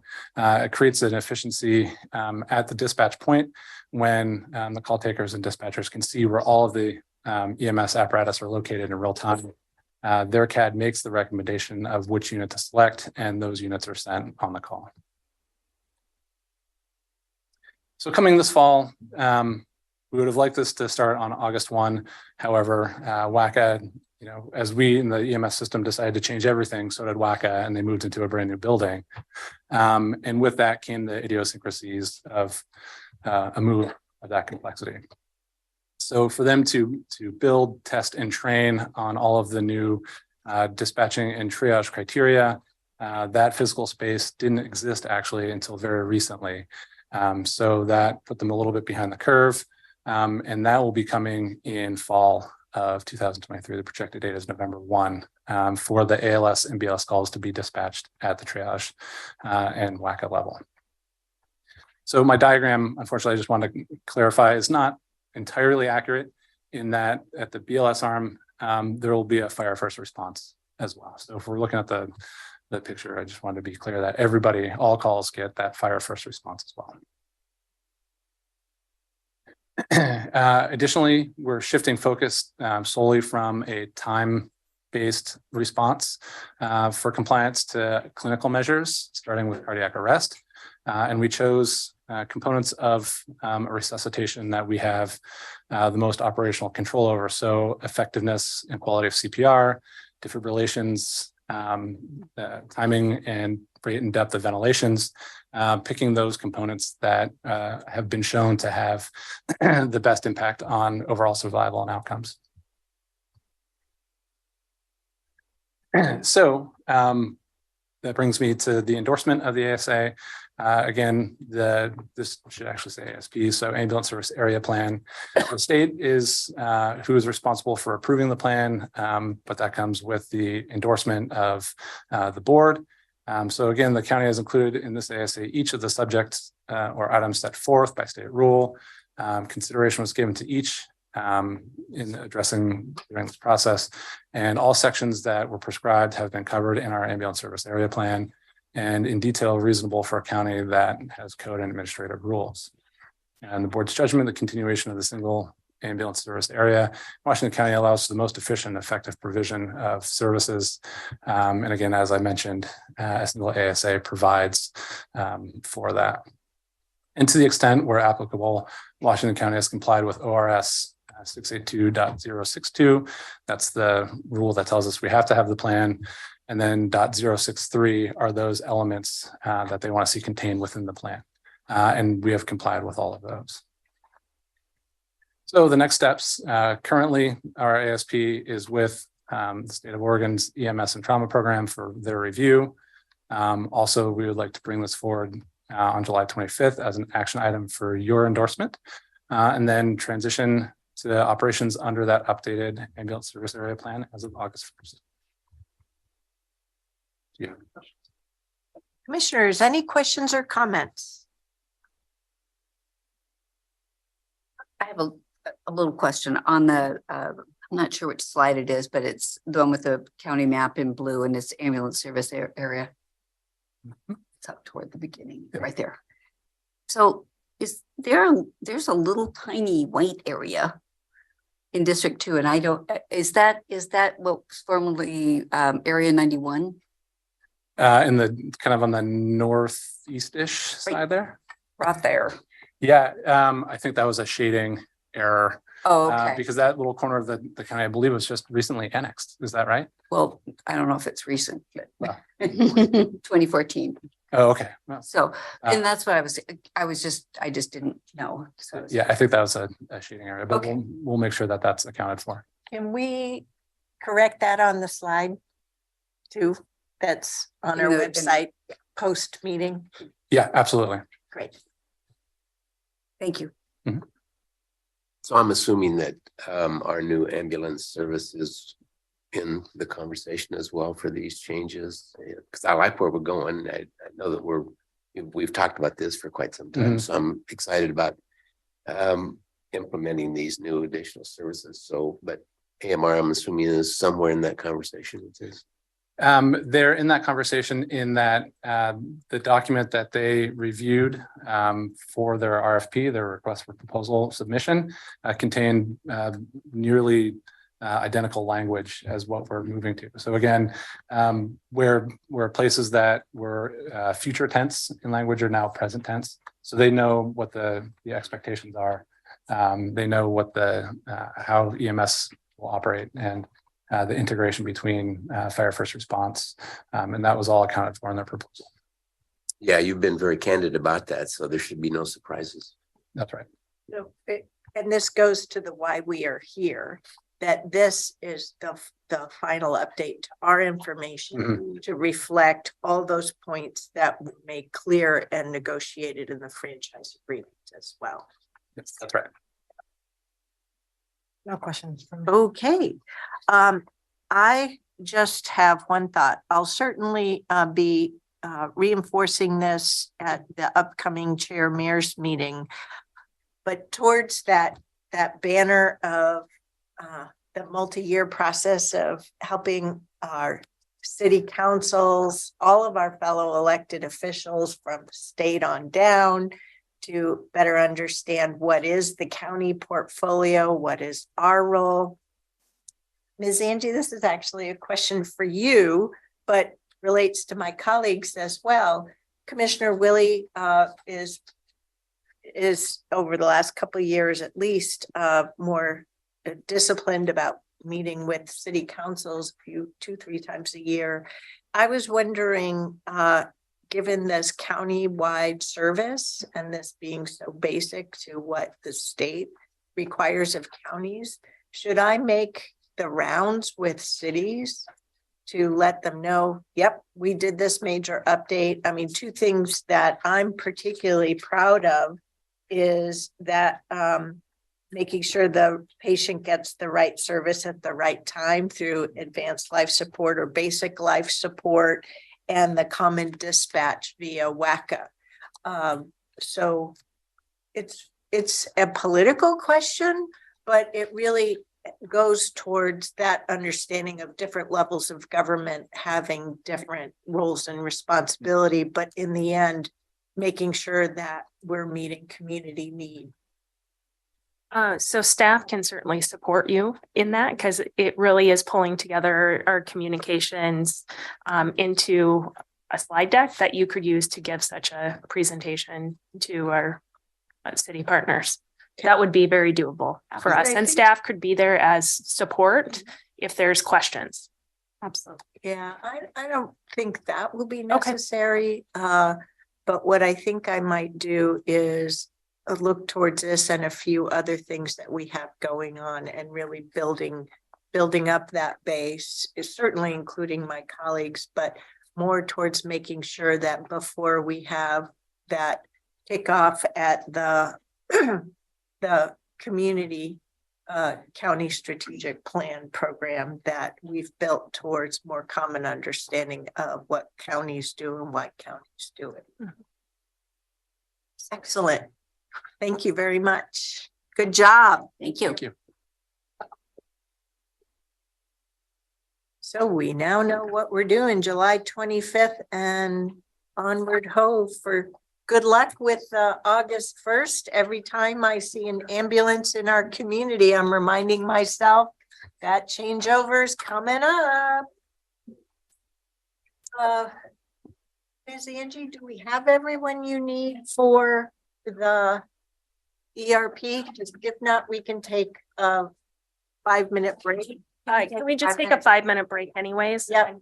Why don't we reconvene at 11:15? Thank you.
I have a villa. All right, Have a villa? welcome back, commissioners, and back to Take you, us Chair through that Harrington. every single time. No worries. And we're back from our intermission. Thank you for your flexibility and being able to advance this topic to the morning. Really appreciate it. Welcome. Please introduce yourself and teach us more. Yes. Well, for the record, my name is David Martinez, and I'm one of the assistant county administrators and very excited to be one of the sponsors for this project. And with me, I am Destiny Fogarty-Olivas. I am your information security officer, but for this effort, I am the program manager. And Rachel Fuller, also an assistant county administrator and a co-sponsor of this project. And I bet Mr. Carr would volunteer to turn his mic for you, Rachel. Because, you know, we are prone to ask a lot of questions and it go bing, bing, bing between the three of you. So no worries. And I see Greg Munn is there behind you because I know he and his group have a hand in all of these parts and pieces that I get to learn more about. So yay, thank you. I'll just kick things off. And I think the key term that you'll hear a lot is team. This is a county-wide effort that we're launching and really are looking forward to the discussion today. I'm going to turn it over to Destiny to sort of walk us through. But this really is an opportunity for Washington County to continue to move forward, to have alignment county-wide in a one Washington County approach. So with that, I'm going to turn it over to Destiny. All right, wonderful. So I think I have control over, oh, I love this. All right, so I'm just going to start out with the agenda. So we are going to go over why we're doing this, the scope as it stands today, goals, success, how are we going to know that we're successful, resources, governance, cost estimates, what this is going to cost, how we're going to come up with that, and what we've done so far and next steps. And then, of course, time to answer any questions that you may have, but you're welcome to jump in if you have a question on any slide. Well, and I just want to put in a plug for Angie Aguilera when Commissioner Rogers is back from his business trip to really encourage Commissioner Rogers to watch this segment of the work session because there's so much we're getting the opportunity of learning today. So thank you, Ms. Angie, for helping with that. So we're going to start off with why. Why do we want to do this? The business case. This is a management business systems transformation that is enterprise-wide. So this will be impacting everyone throughout the county. The intention is to take a one Washington County approach to project planning. So what does that mean? This is not an ITS. This is not an HR. This is not a finance project. This is a county-wide project. It's a design the future initiative, meaning that we are going to be looking at the various processes associated with the ERP modernization, and we are looking to streamline them and to better serve our communities. But from a technical standpoint, the ERP, which we call Wizard, that's our legacy solution right now, it's 20 years old. A lot has happened over the last 2 decades. And throughout this presentation, I'm going to talk about the bolt-on solutions that we've had to implement in order to do our daily operations. So we want to take those bolt-on solutions, integrate them into the ERP. So we're all working, Washington County is working from one solution. So as far as the scope, I love to show this diagram because I think in people's minds, they think ERP equals Wizard. And it's not just Wizard. We're not saying we're replacing every single one of the solutions associated with this. We're just saying it's on the table to talk about, is there a better way? Is there a better solution? Can we integrate it into the ERP? So as you can see, this is learning and development, it's scheduling, it's payroll. It's so much bigger than just an ERP solution. And this is why we're saying it's going to impact everyone throughout the county. So as far as the goals, we want to determine and implement the best ERP solution for Washington County. And this is going to be implemented with a one Washington County mindset. And what that means is, again, it's not an IT, it's not an HHS solution, it's a Washington County solution. So how are we going to implement this with the one Washington County mindset? We're going to bring everyone to the table and ask, what are your needs, and make sure that we are accommodating and addressing those needs so everyone at Washington County can utilize this solution. We want to optimize business processes across Washington County. As you know, ERP, tons of processes. So this gives us an opportunity to streamline those processes and make them better. We want to provide a better data collection platform, business operations and reporting platform. If we're putting more data into the ERP solution, then we're going to have a wider platform, more data to pull from. We want to implement an ERP solution using out-of-the-box functionality, the least amount of customization as possible, because as we all know, the more customization, the more overhead, the more maintenance. So there's cost, time, resources. And then this is an opportunity for us to review our county administrative policies and align them with best practice. So putting those best practice components into our policies, and then we can hand these policies in and processes off to our ERP implementer, and they can build us a solution for Washington County based on our needs. So those are the high level goals. So how are we going to know if we are successful? So I'm going to start off with, we want to reduce the ERP footprint. What does that mean? Those bolt-on solutions that I was talking about on the ERP, I think currently we have 20, maybe even more than that. We would like to reduce that down to 5 or 0, but that's really going to depend on the scope of the project. When you call them bolt-ons, but that's the customization that you're talking about, right? That we're trying to. Some customization, some actual solutions like Questica or like NeoGov, some spreadsheets. I've just kind of categorized them as bolt-on because it's not really part of the Wizard or Oracle ERP, just other things so we can get our business done. Right, separate software solutions to accomplish a specific task rather than integrated into one system. Exactly. And with the evolution of tools, some of those, the development of tools and software infrastructure, some of what's currently a bolt-on is now part of these integrated packages, whereas they're also leaving open the opportunity that with these integrated solutions, you could also have some of these additional components, but we don't tend to call them bolt-ons anymore, right, to really jerry-rig it in the way we need to, but rather integrate those, connect those components. So it's not so disparate, so you can still get the enterprise-wide reporting that you're looking for. Remember when we interviewed for the CAO, we talked about having the need to have analytics and why we can't really get to that yet because we have such legacy systems. And now we're advancing that. I'm sorry, I did not mean to interrupt. You are my This is your pre. Exactly it. And an example of that being contract management. We currently have another solution that is maintaining all of that work. We would like to bring that into the ERP because that's a core component now to modern ERPs.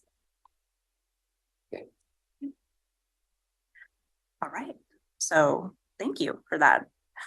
So process and workflow optimization. So we want to reduce handoffs. That's really widespread right now. We want to increase automation. We want to reduce manual processes, and we want to get rid of dual entry. So putting one thing in one solution and having to turn around and put that same information in another. We want to provide a better data reporting platform. So we want to identify data gaps and inconsistent data, and that's called data cleansing. We want to cleanse that data. We want to make it consistent.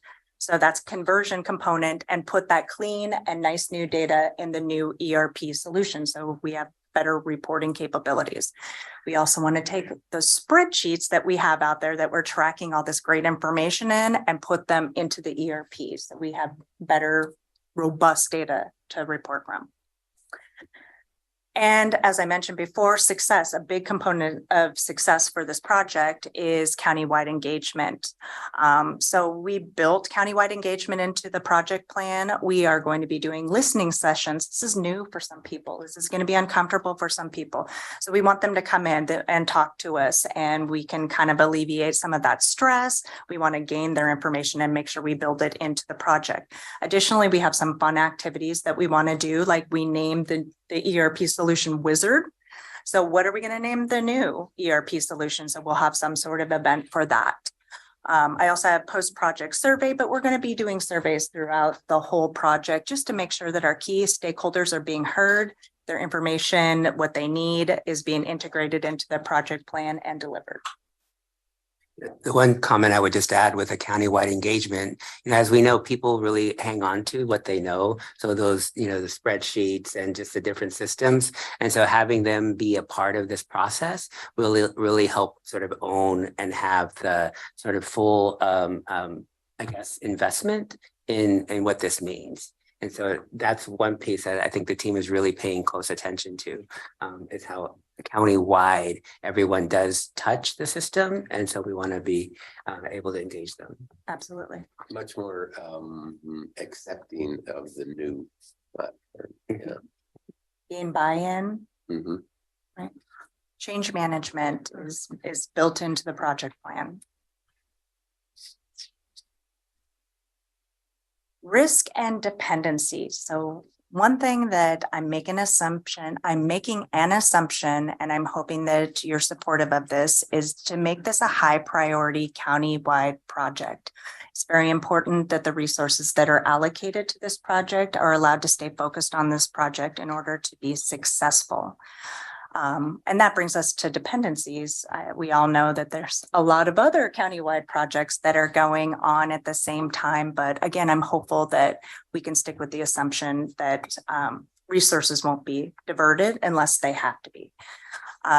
Addressing the dependencies of One Washington County and design the future. Those are two initiatives that we want to leverage the ERP modernization and say, One Washington County, look at the ERP modernization. Look how everyone came to the table. They took off their department and division hat. They're looking at this from a countywide perspective, and we're achieving the goals of the county, not just individual needs. And as far as alignment with design the future, we're looking to optimize processes to be able to do things quicker, more efficient to serve community need. As far as constraints, I think we're all aware that we have some budgetary constraints right now. As far as known risks, this is a huge effort. Do we have, does the county have the appetite for this level of change? Do we have enough skilled resources to support the project? Getting resources countywide to engage, as I mentioned before, it's kind of a newer thing for everyone across the county to engage in this way on a particular solution. And of course, change resistance, what we talked about.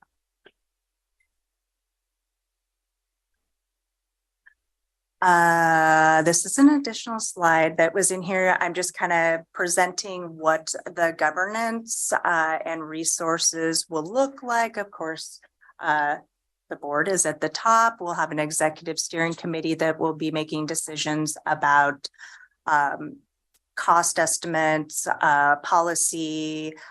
They will be making the recommendations that go to the board for decision. And then we have the project management team, which is the PMT on here. They are a governance group that is going to be taking the three functional groups feedback and making sure that there's no dependencies at a county-wide level.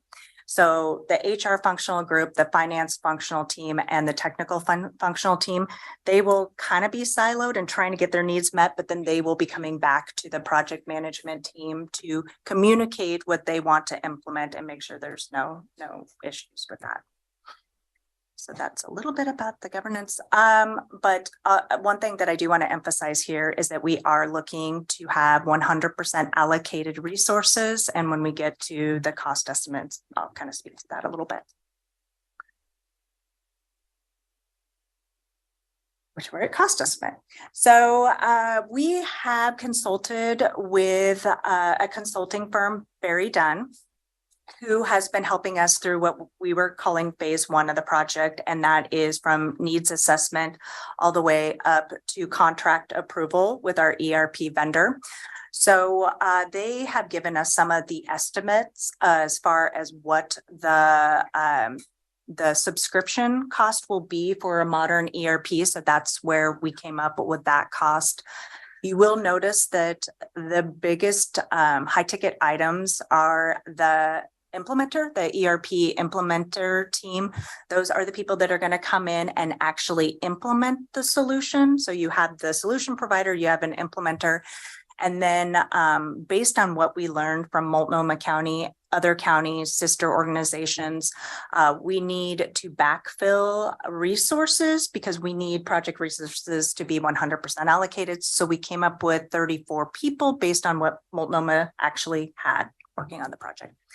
We have a contingency fund just to basically, if we do need change management consultation or HR consultation, to bring in some experts to kind of help us through maybe some hurdles that we might have as far as implementing this ERP.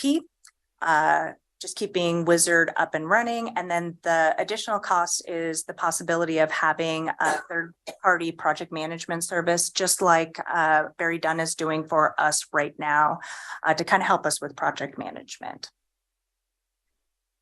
So that would be the total cost. The 19 million would be the total cost over the next 2 years. Chair, do you want me to ask questions or wait? I think we should let him get through and then wait. So thank you for your. Could I ask for a definition of one of these terms? Of course. Okay, so the annual support and maintenance is that licensing and that type of thing? So that's the annual cost of the subscription. Yes. So it's the licensing. Yes, right. Okay, thank you. I'm just using. It includes, yes, and service, licensing, service support. Thank you. All right. So I am going to hand it off to David. Yes. So one thing to note in the previous slide, the team was very intentional on being comprehensive in building the budget. I think it was really important that we considered really just all the different aspects, the backfill aspect and just all the components. And so the funding strategy, it will evolve as we refine the project budget. Currently, the cost estimate is 9.7 million, and it's based on guidance from the consultant and the experience of other local governments in the region. The accuracy of the cost estimate will improve as we move through the vendor RFP and selection process. The board has approved the use of 11.7 million in ARPA revenue for this project. So we're starting with that revenue replacement funds for the ERP modernization project and the revenue development position. Options for the balance of project funding include either one-time sources, such as strategic investment program funds, or borrowing either from internal or external sources with a multi-year repayment through the county's cost allocation plan. So again, just, very broadly speaking, those are the approaches that we're taking to make sure that we are in line with resources. Yes. All right. So what have we done so far? So we started out this effort in January. We hired on our consultant, Barry Dunn. They helped us through a needs assessment. So basically high level, do we even need to replace the ERP, which was an easy decision to come to. So April through July, we've been working on the request for proposal. We have over 3,100 requirements in that RFP. And I mean, it's very detailed. We think it's ready to go, but we are here to make sure that you are on board with the plan before we move forward. So that is the white box over there, the project check-in point. We wanted to take a moment to make sure that we had the correct governance in place, the people at the levels that they need to be in order to make decisions. So we've taken that time. We have everything structured. We wanted to check in with the board to make sure that you approve the plan. If you do approve today, then we will be moving forward to put the RFP on, post it immediately. We're ready to go with that. So August through October, we will be conducting vendor selection, scoring, demonstrations, and then we'll have another check-in with the board. Because at that point, we will know which ERP solution that we want to go with, and we'll have trued up the cost and the scope of the project. And then November through December, we're looking at vendor contracting, contract approval, and then we're hoping to start implementing the ERP in January of 2024. We're estimating this will be a 2-phase deployment, meaning that the first phase will likely go live in late 2024, which would most likely be finance. And then phase 2 would be early 2025. So probably around March. That's the timeline.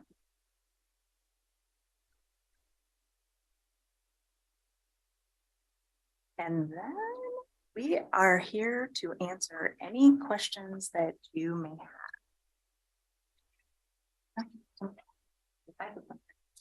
Okay. I'm thinking somebody's. No, there's no particular order. Mhm. I'm jumping on your question.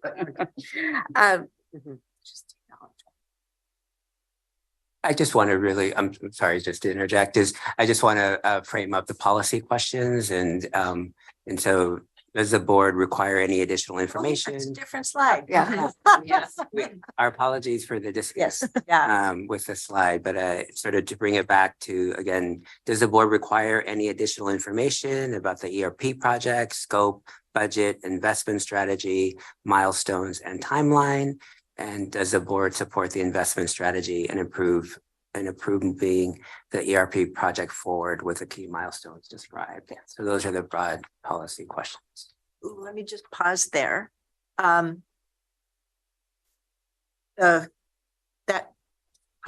policy questions were in the slide that was posted yesterday. So you've got it there in front of you. Okay, great. So my question is, we've talked about Wizard as having been in place for 20 years.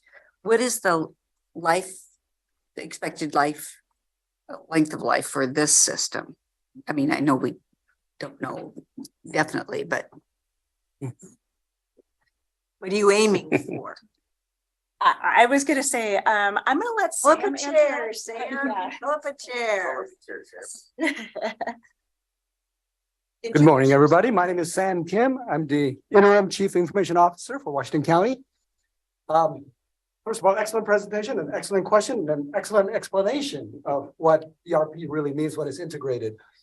So the expected life has drastically changed from when we originally implemented what's called the Oracle Enterprise Business Suite, EBS, which was on premise in our data center, and which will be end of life sometime in the future. So you're asking, well, what about the new system? When will that be end of the life? So because we're now looking at only cloud solutions, think of things you have used in the cloud, right. Facebook, Amazon, even Word or Excel. There is no end of life as far as the vendor is concerned. So they don't have to, what's called in IT world, deprecate the software unless they go out of business, which these ERP vendors have been around for a very long time, and they have reached a level of maturity where it has become standard practice in modern organizations.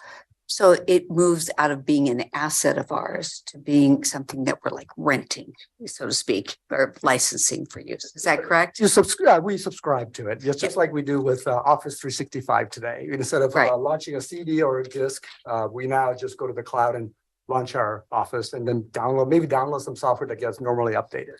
But our annual cost to maintain it and to subscribe is around 750. And is there an escalation taken into consideration for that cost? Typically, that is handled through the RFP process once we get the response from vendors. And that's one of the components to anticipate what those costs are through a certain period of time. So conceptually, how would this fit in or not to our CIP? So moving forward, initially, this is an initial capital investment that's significant. Then after the ERP is implemented, the subscription service, and Destiny, could you go back to the financial slide? Absolutely. That would just be embedded into the ITS department's budget. So CIP is worried about end of life issues. So this wouldn't really be in that arena. Okay, I'm just trying to figure this out. Good question. Yeah, it's a good question. Yeah, this would be an operating expense year to year. Okay. Thank you. Well, and staying on that slide, that's okay. I don't understand staff backfill. That seems to be the big number. And I read the asterisks down there, but I still don't understand 34 people as a backfill. And So if I could not try to answer that, but put it in our context.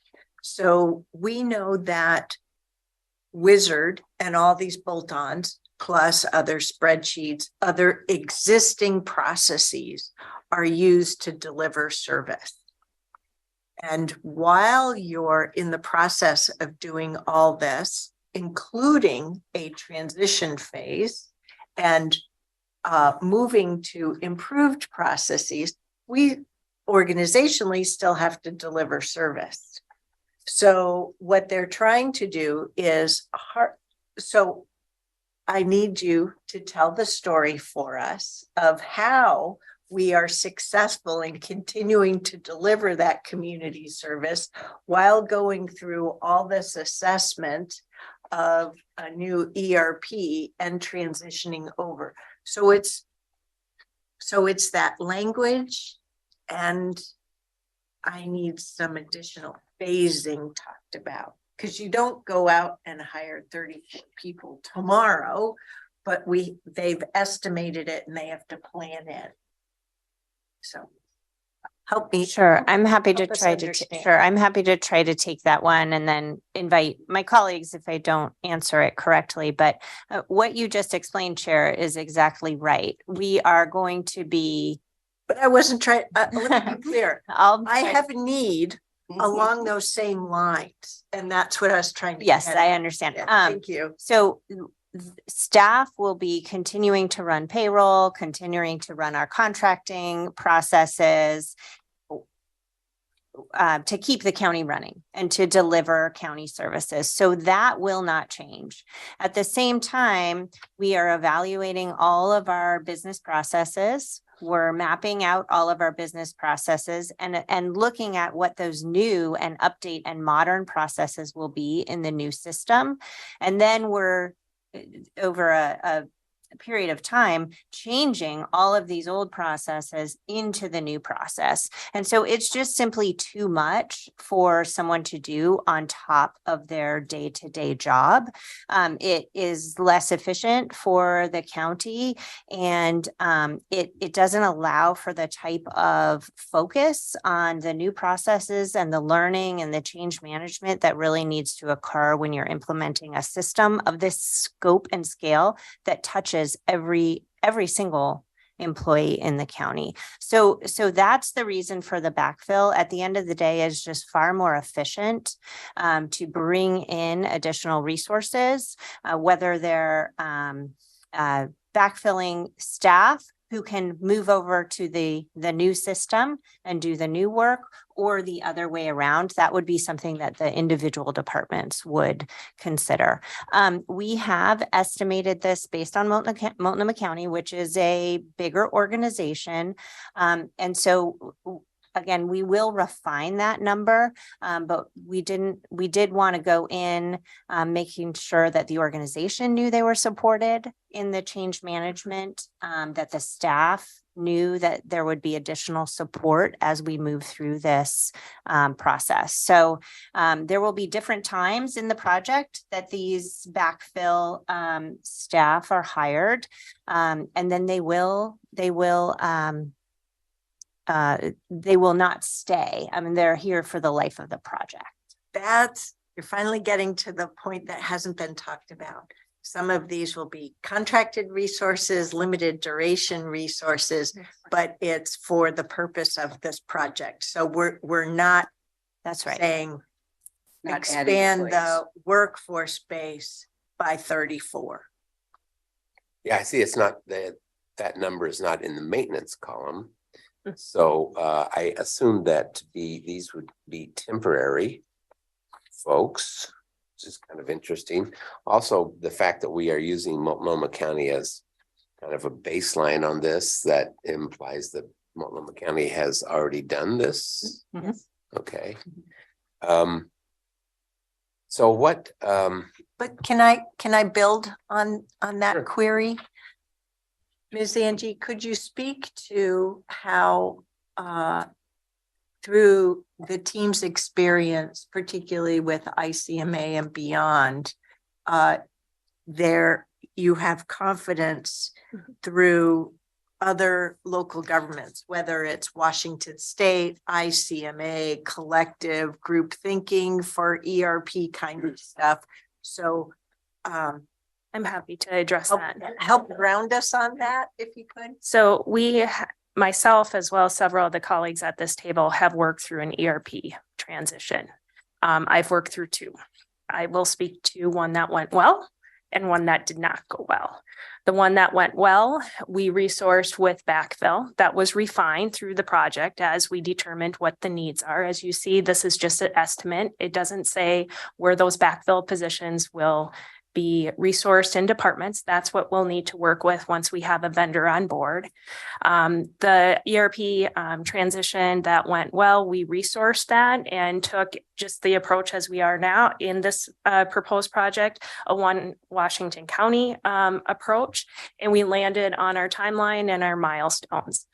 I also have been through an experience where it wasn't resourced well. What happened is permanent staff attrited, they left because they were burnt out, because they couldn't do their daily job and work on the project at the same time. And actually the project cost more because there wasn't the investment in the change management, looking at policies and procedures. How do we modernize or streamline along the way? And really the end product did not meet the needs of the organization because there wasn't the full project management expense accounted for, which ended up costing the city more dollars at the end and still leaving it with inefficiencies today. Okay. And so that's my personal experience. And I know other members have similar experiences too. And so we've really pulled that experience together. And even though the number we're just using Multnomah County, the team has talked to several other Oregon and Washington jurisdictions to really base these numbers on. Okay. So we refer to in a singular mind, I guess, and singular statement, a vendor. Is there only one vendor, or is there multiple vendors that do this? There are multiple vendors who do this work. Yes. There are numerous vendors. There's tier 1, tier 2, tier 3. For example, City of Hillsborough decided to go with tier 2 vendor. What does that mean? I'm sorry. So tier 1 would be the one that does a large enterprise. Tier 2 would be medium-sized business. Tier 3 would be small entities. Because these are both commercial as well as applicable in government setting. So tier 1, we have a tier 1 ERP solution today. That's the Wizard, that's the Oracle EBS. When it was implemented, it was for very large enterprise. And it's still in use today in many companies and government organizations in the world. What at the size of our county, we should be looking at these tier one vendors and Because of our service because of- portfolio. because of our size, because of our revenue, because of our activities, because of our employees, the financial activities, purchasing, because ERP fundamentally does financial, human capital management, and supply chain, as well as service processing. And beyond that, there's a whole bunch of other things that's mentioned that's ancillary, like contract management, and 50, at least 50 other applications we have identified as well that could be all part of this. Tier one allows us to have that breadth as well as the scalability and the performance. We do not want to implement something that's going to be slow or that's going to run out of storage space. We want a world-class ERP solution, which, and I also have implemented a couple as well. And it's always been tier one, and there's been zero issues when it comes to security, performance, reliability, availability. Some of the smaller providers and so forth, they do struggle when you grow and when you have such a large set of operations. So I'll just interject and just say, this has been a learning for me in terms of some of these terms like tier one and what are we, responding to, and I think the team, as you can tell, are experts in really assessing what the needs of Washington County are, where we are now, and where we are going. So I think it just very briefly, what this project does is really is responding to the current state of our county and really looking for a vendor that can meet that. Thank you. I would really love it if we could transcribe what the two of you just said in your explanations, because that is really encapsulates the purpose of this project in terms that I know I can relate to. Thank you. And I get the tier one, tier two, tier three now. So you did a good job of explaining that. And yes, I would agree that we need to be in the tier one phase of this. So what's our return on investment here? We're doing this to enhance efficiencies, better information, all that kind of stuff. What's our ROI on this? So what's the expectation? Oh boy. I'm so worn out by, if we wanted to do those reports for you, it would take us a month to do it. That's what And I want it to hear. shouldn't take us, And the new one, shouldn't take us a it month. takes us 2 weeks or a week. Not So even. that's an ROI. So what are we talking? I mean, And it's but we don't have to be that specific. Just to do payroll. Sorry. Yes, really the ROI is listed on one of the previous slides. I believe the goal.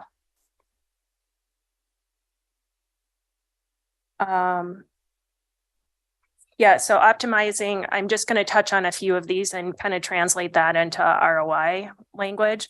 Optimize business processes across Washington County. I'm going to reflect on this budget process. We learned after a transition of an employee that was with the county for almost 30 years that our budget software was really based on historical knowledge of one employee versus based on the optimization of the budget platform.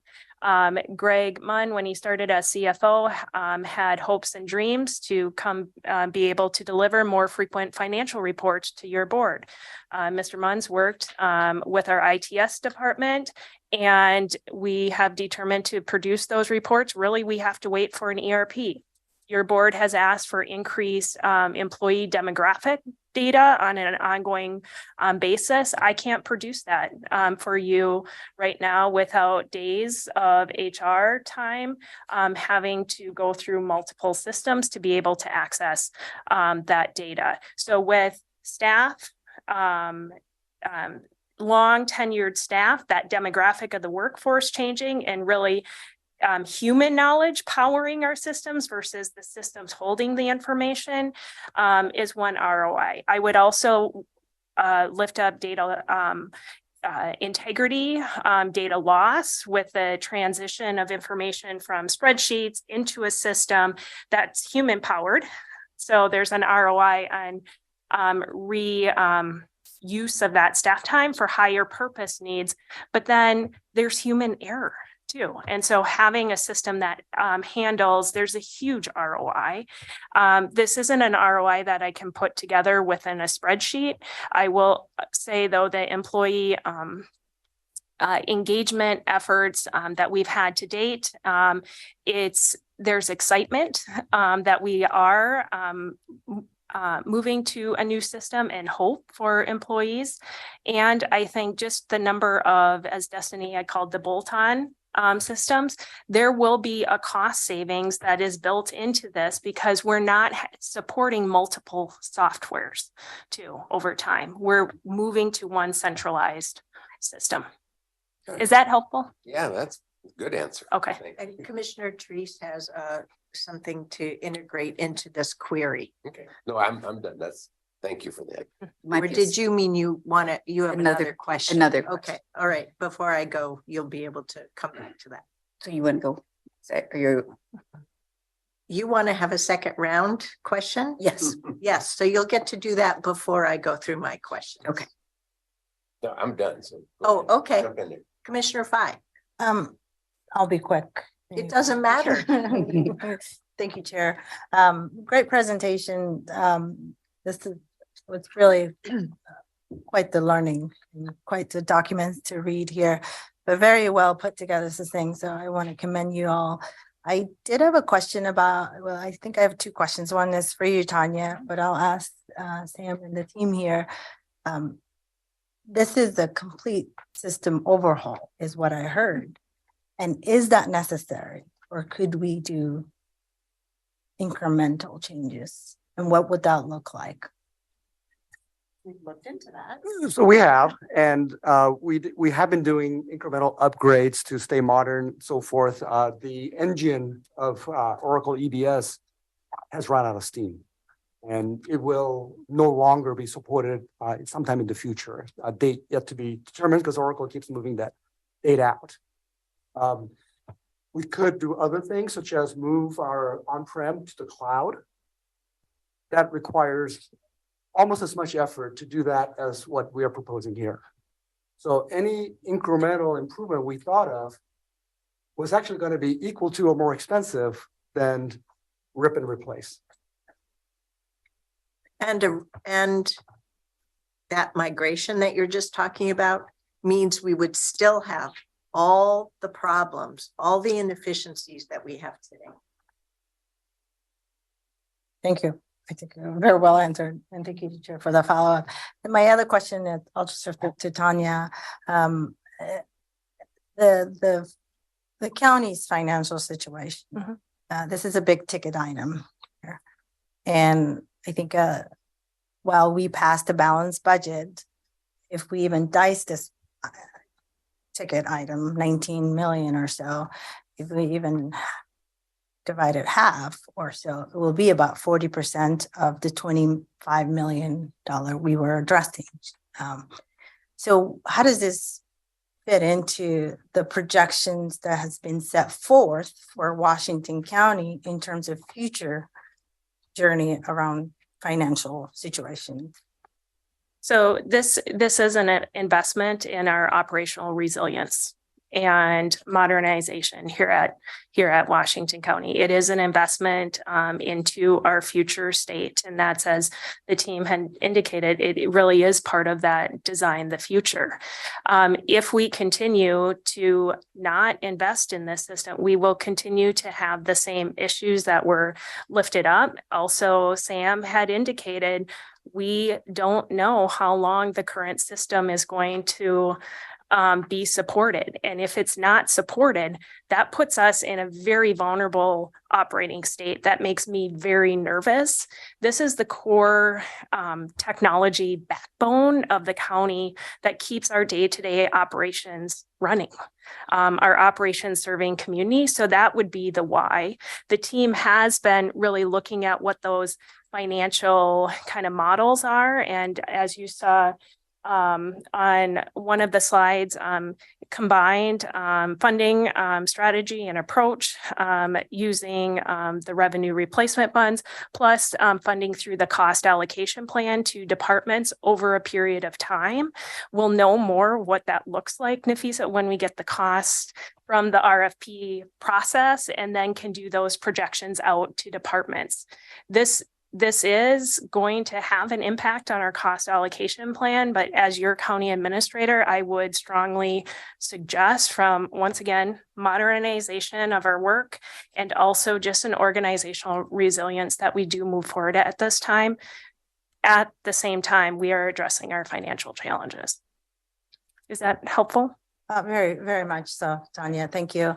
And then the other thing, I was sitting here, and it wasn't something that was mentioned in the document, but it came out through the presentation that, in a way, paraphrasing in my own terminology, and correct me if I misheard you, this is a complementary to the strategic planning, which I feel like this should have been first, or should be the strategic plan. They should go together at the same time, but it sounds like this is happening, and then it will complement the strategic plan to show that this is how the county came together, demonstrate that teamship. Yeah, so I wasn't connecting it to the strategic plan. I think the team was connecting it to our Design the Future internal modernization efforts. But really, I don't see the connection with the strategic plan and the ERP. I will say I'm hopeful and confident that we'll be able to report better on outcomes and data, which will support the final adopted strategic plan. Yeah, I would say one's going to facilitate the other much better. So ERP's got to come first to get to the strategic plan. And there's certainly a connection to the board's efforts on capital improvement planning, and really credit the leadership by the board to begin to plan for large projects of this type. Right now, we're in a position where we are having to figure out how to fund and manage a project of this scope and scale with the right systems and structures and processes in the future. These types of projects could be planned for. Yeah. Commissioner Treese. So in the olden days, when, for example, the Paper tape, punch card. well, not quite that olden days, but anyway, when City of Portland built the water resources software, Pacificor, we built software, which is the olden way of doing it, like you've talked about. There were lots of cost overruns. I mean, projects would start out at 10 million and go to 40 million in a blink of an eye. What is the potential here for cost overruns? What are your thoughts around that? And I recognize my old experiences are different, but still, are there possibilities here that we need to consider? Thank you for that question, Commissioner Treese. I think that is a realistic and practical question to be asking. We don't have to look very far to see where there have been challenges with software implementations of this type.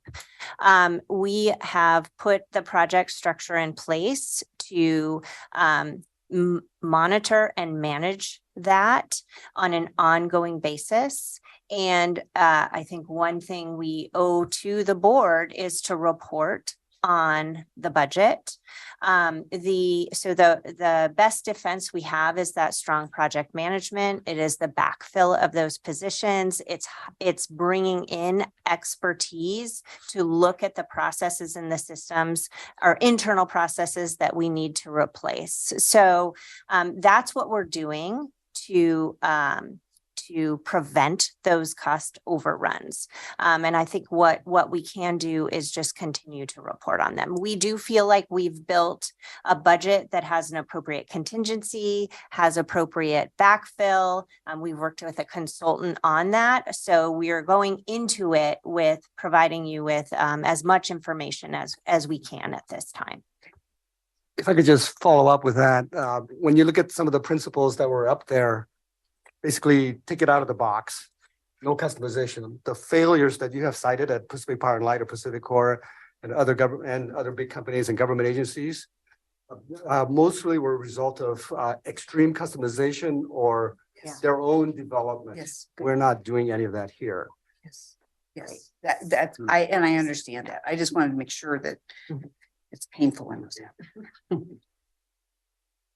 Thank you. You guys all set? Okay, I need to beg your patience because I have several items. First, I want to say thank you, not only to those of you sitting here before me today, but also everyone behind you who have been involved with this thus far, and the more to come. This is tremendous. And that includes all the employees who are using our current systems to keep things running, to deliver the service to community day in and day out, week in and week out. And that will continue, and we will need you to continue doing that, but also to look forward to your job being a little bit easier, to being more interesting, more fulfilling in service to community. So I wanted to start there because my second point, and I promise to only say this once in public and hopefully once ever. As the governing body of Washington County, we can be proud of how our management and employees have gotten the incredible value out of our current systems and their absolute commitment to continuing to use those systems as we go through this transition. But it is embarrassing to me as a commission member that we let our system get so out of date. We now have the right management, the right brain trust to move forward. And I'm very proud of the work that you've done to outline this possibility. I won't say I'm embarrassed about it and ever again, because I know we have a new horizon. We have a vision and we're moving forward. So back to the particulars of what you've helped me understand today.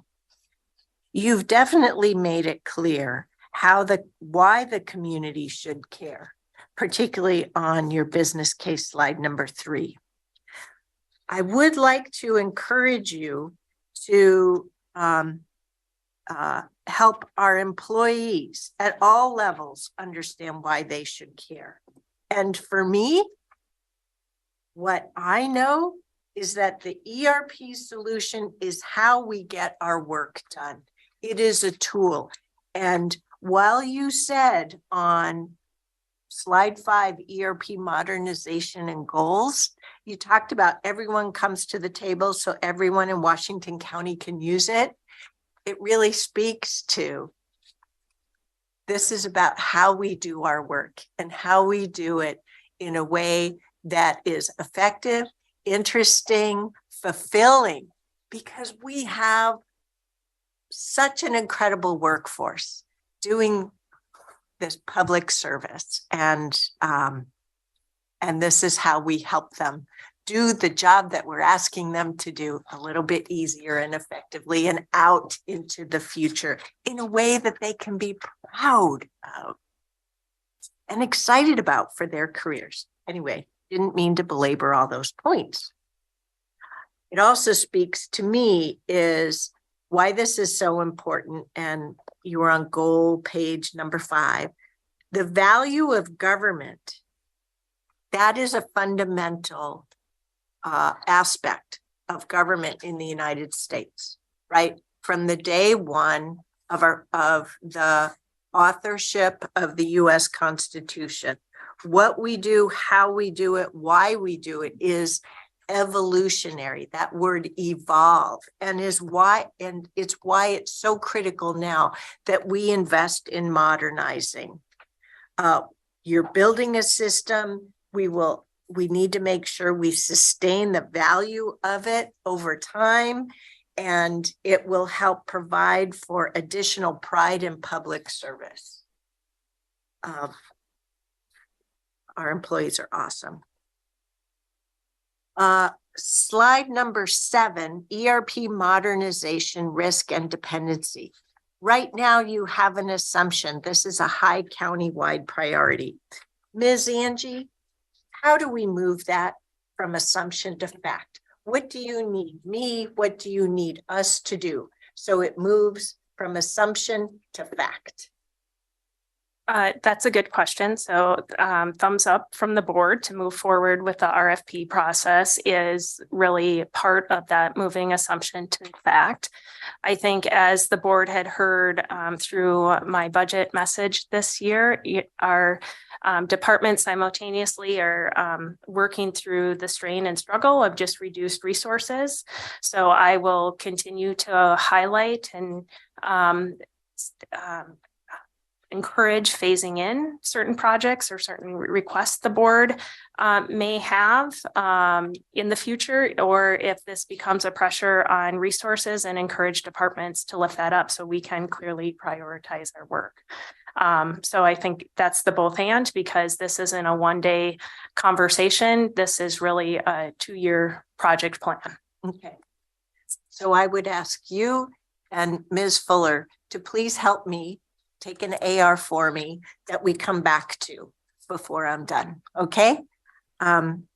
So thank you for your question about cost. I also know, despite our best planning, right, with big projects, there will be surprises, new learnings. Those are valuable.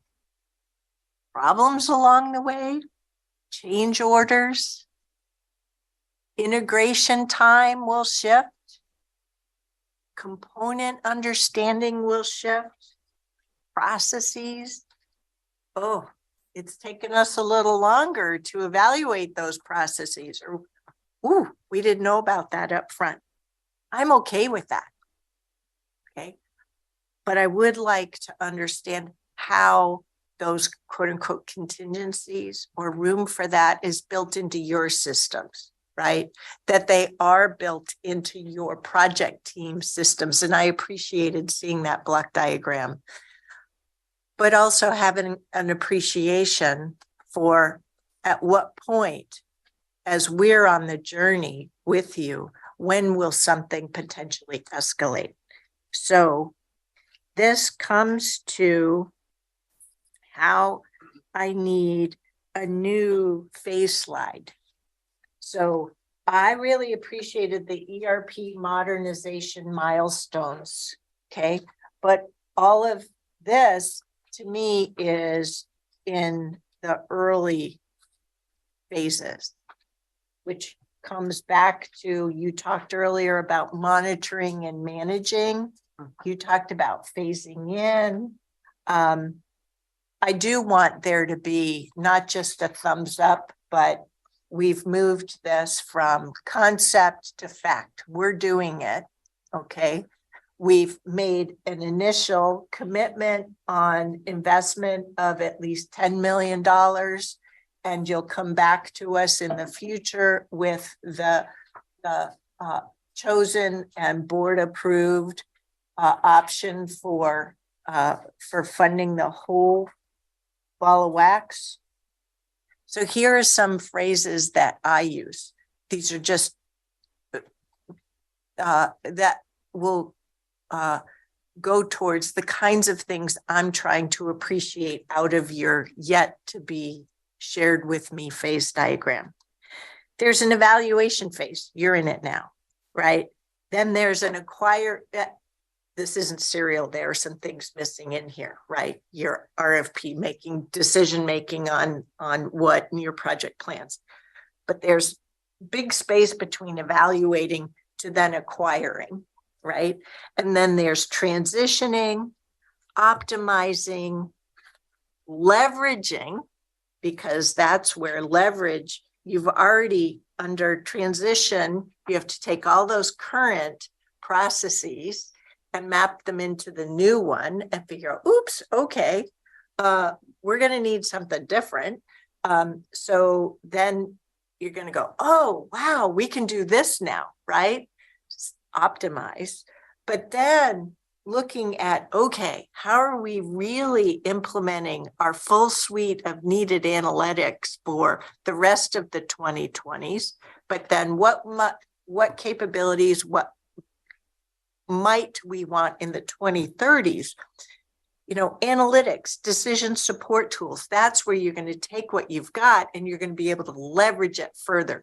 That's going to increase the ROI for the agency in ways that we can't even dream of yet. But through these phases, future boards will.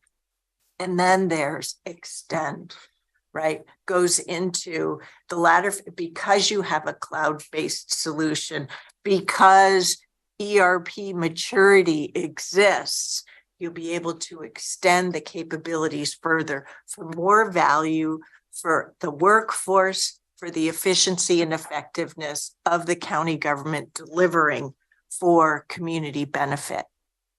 So, yes, it's a big investment. It's necessary. Absolutely.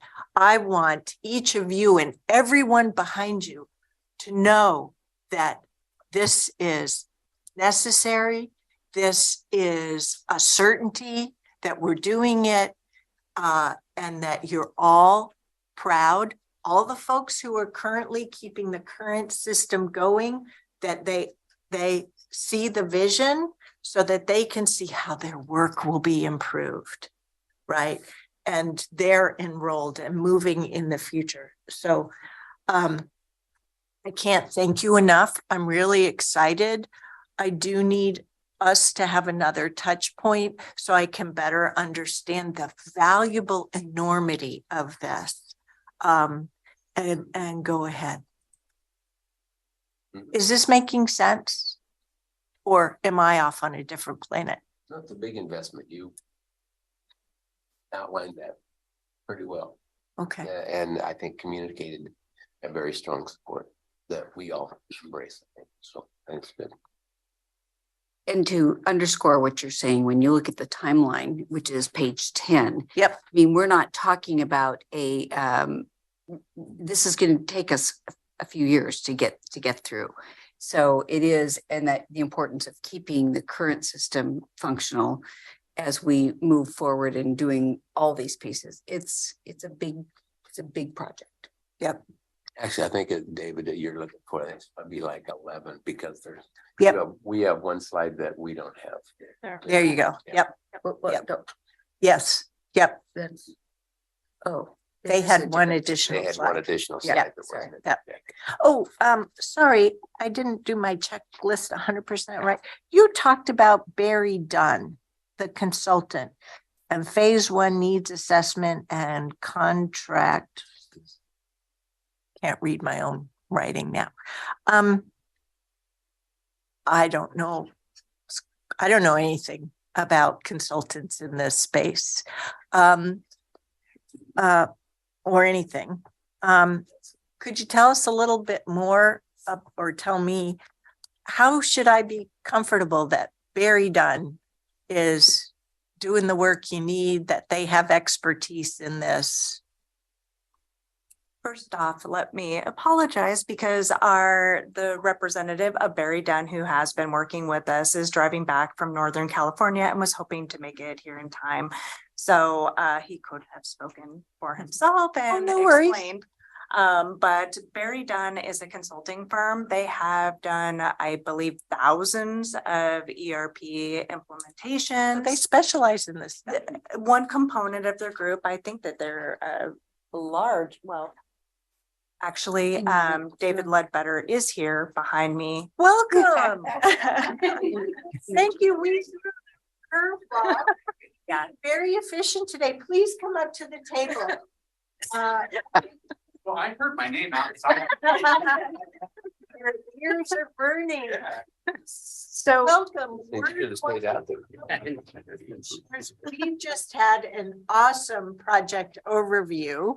And I just realized in my long laundry list of questions, I had neglected to ask the one about who's Barry Dunn and how is it that our project team has the confidence that you're the expert we needed. Well, that is a tough one. Yeah. You guys all. But what I'm learning is you and your company you're a specialist in ERP examinations, integrations, and so forth. Tell me more. Yeah, absolutely. So our company is based out of Portland, Maine. We have remote offices all over the country. The last 3 years I've been out of Phoenix, but I was actually born and raised in Washington State. So I've been doing ERP pretty much all of my professional career in some form or another. I started off actually, and I always tell people I was born and raised in county government in Washington State. So a lot of the things that make us an expert is a lot of our team has worked in local government. So some of the staff that we brought here to work in the needs assessment, we brought an HR director from Phoenix that I've known the last 10 years that I've gone through an ERP transition with as a client and now as a coworker. We've got former implementers. We've just got people that have spent their entire careers doing this type of work. So as a whole, I think I've been involved in about 100 to 110 ERP initiatives all throughout the state. I currently run everything on the western half of the United States from an implementation standpoint, as well as system selection. So that makes me an active participant as well. So we've got a breadth of experience.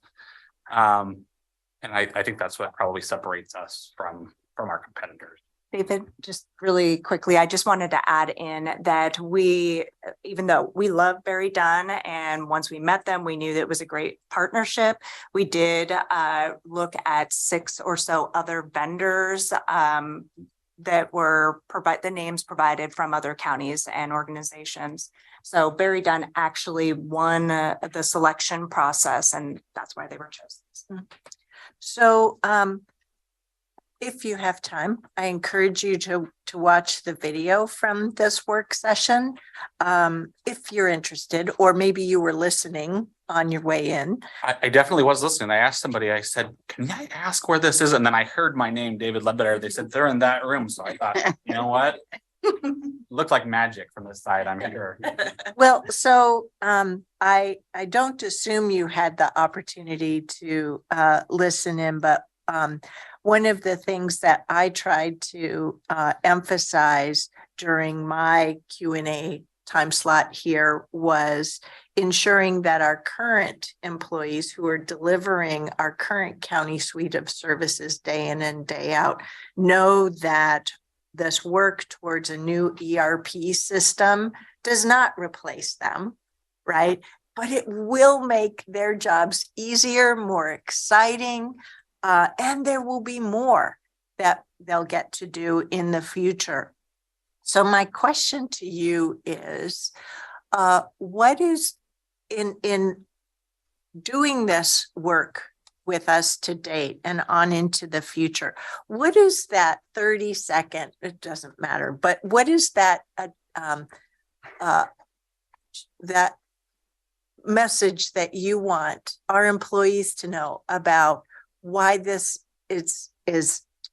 why they should care, why this has value for them as our valued employees? Good question. I think that the good thing about working with this county is that there's been an emphasis on change management. And I think some of the best change management happens when you're not looking for it. And The acronym that we hear all the time is the WIFM, the what's in it for me. And the change management folks here have been focusing on that. How does what we're changing affect the end user, and making sure the folks that we're involving are not just those at the top? How's it going to affect the day-to-day users? And I know the method that some of the folks have been trained on in the county is the same background that we have at Barry Dunn, which is the ProSci methodology. If anyone's not heard of that, I was just looking it up, but oh, look at that, got a winner. And the idea there too is we've seen some projects where they have quite a large budget for change management, and it's what they do with it. And it's the little things you can do kind of behind the scenes that can make a large difference, and a little bit of planning about those end users can really go a long ways. That was probably a little more than 30 seconds, but these guys know that if I'm given a cap for 30 seconds, it's rarely met. Well, thank you for answering my question. Colleagues, do you have any other questions for our new added team member? Sam has already Googled you and got. What was that? I need to Google ProSci. ProSci. ProSci. Okay, got it. Yep. PROSCI. Yep. The main message there is a method that they call ADCAR, and that's awareness, desire, knowledge, ability, and reinforcement. And the idea is that something like this doesn't happen overnight, but you're keeping them involved all the way through. And our methodology that they showed on the screen here, and I've seen some of the PowerPoint decks and things that we put together and collaborated with, but we try to make sure that our methodology complements that. So the idea there is, we talked about the current state. What are you guys doing now? We heard all about the problems, and we facilitated these in person. It was one of the first times we were in person with such a large group, and almost all of our meetings, we kept them on time, but we ended up putting on our striped shirts and became a referee just for the communication that was going back and forth and just hearing about it. And then we talked about how those are going to be covered in terms of solutions with our requirements planning.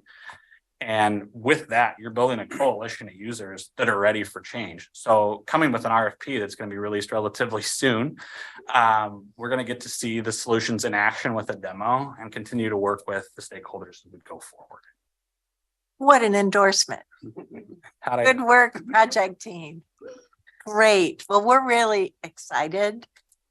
We've asked our staff to put a few more things together and come back to us. What do you think? Did you get what you needed? Yes. Yeah, Chair, just to make sure that we heard what it is you're expecting for us to come back with. I'm hearing thumbs up to move forward with the RFP, and when we come back, to bring back a new phased diagram that includes future phases, evaluation, acquiring, and also when we come back to bring the funding options and the funding strategy. So that's what I've heard, and also that we incorporate in those future phases, coming back to the board with some lessons learned, and also how we are going to monitor and manage for the long term. So that's what we've heard today. Okay. I would, and looking at this block diagram, the kinds of things, so the eval, acquire, transition is, those kinds of words come up here. But what I also want to make sure is it's clear to us and our end users where the current what's the word, process plans, right? The transition of that. And also in the details on that, in the last block, I can't tell you what the difference is between phase 1 and phase 2, right? So I know that optimize, leverage, and extend is the and beyond. But I do want our future boards to understand we went through this. Here's where we get to go into the future because of what the team has already invested in. And because you've gotten through this part, future board should have confidence in the culture here and the ERP tools that you've put in place for that promising tomorrow. Great. We'll build out that last block and then add to it for that future state. Yep. But before, I think part of what you've heard here in terms of our questions around cost and implementation, we want to make sure that before you go through the final contracting, you do have this other check-in that some of those elements are in that. So it's not that there's necessarily another check-in here, but as you go through the 24-25, if we could have just not a certain, but a bubble check-in. Yes. So that we know we haven't just blown the budget. Yes, absolutely. Absolutely. We'll incorporate. Yeah. I'm not worried about all what the project teams, those problems that the project team deals with. But that there is the intention that there could be, and therefore, otherwise happy to hear just success stories then. Okay. Thank you. Great. Terrific. Thank You very much. Thank you. And Ms. Angie, thank you, Sam, for wearing your name tag, because I've seen a few of these new name tags. And just as a comment, I've already been through this name tag transition at a different agency, and those are really hard to see in dim light. So if somebody's ordering new name tags for us, I'm sticking with white. Okay. Yep. Because the silver is just too hard. Okay. Noted. Yeah. Anything else from commissioners or updates? Nope. That's it then. We each have a little bit more time this afternoon. Thank you very much. Work session is adjourned.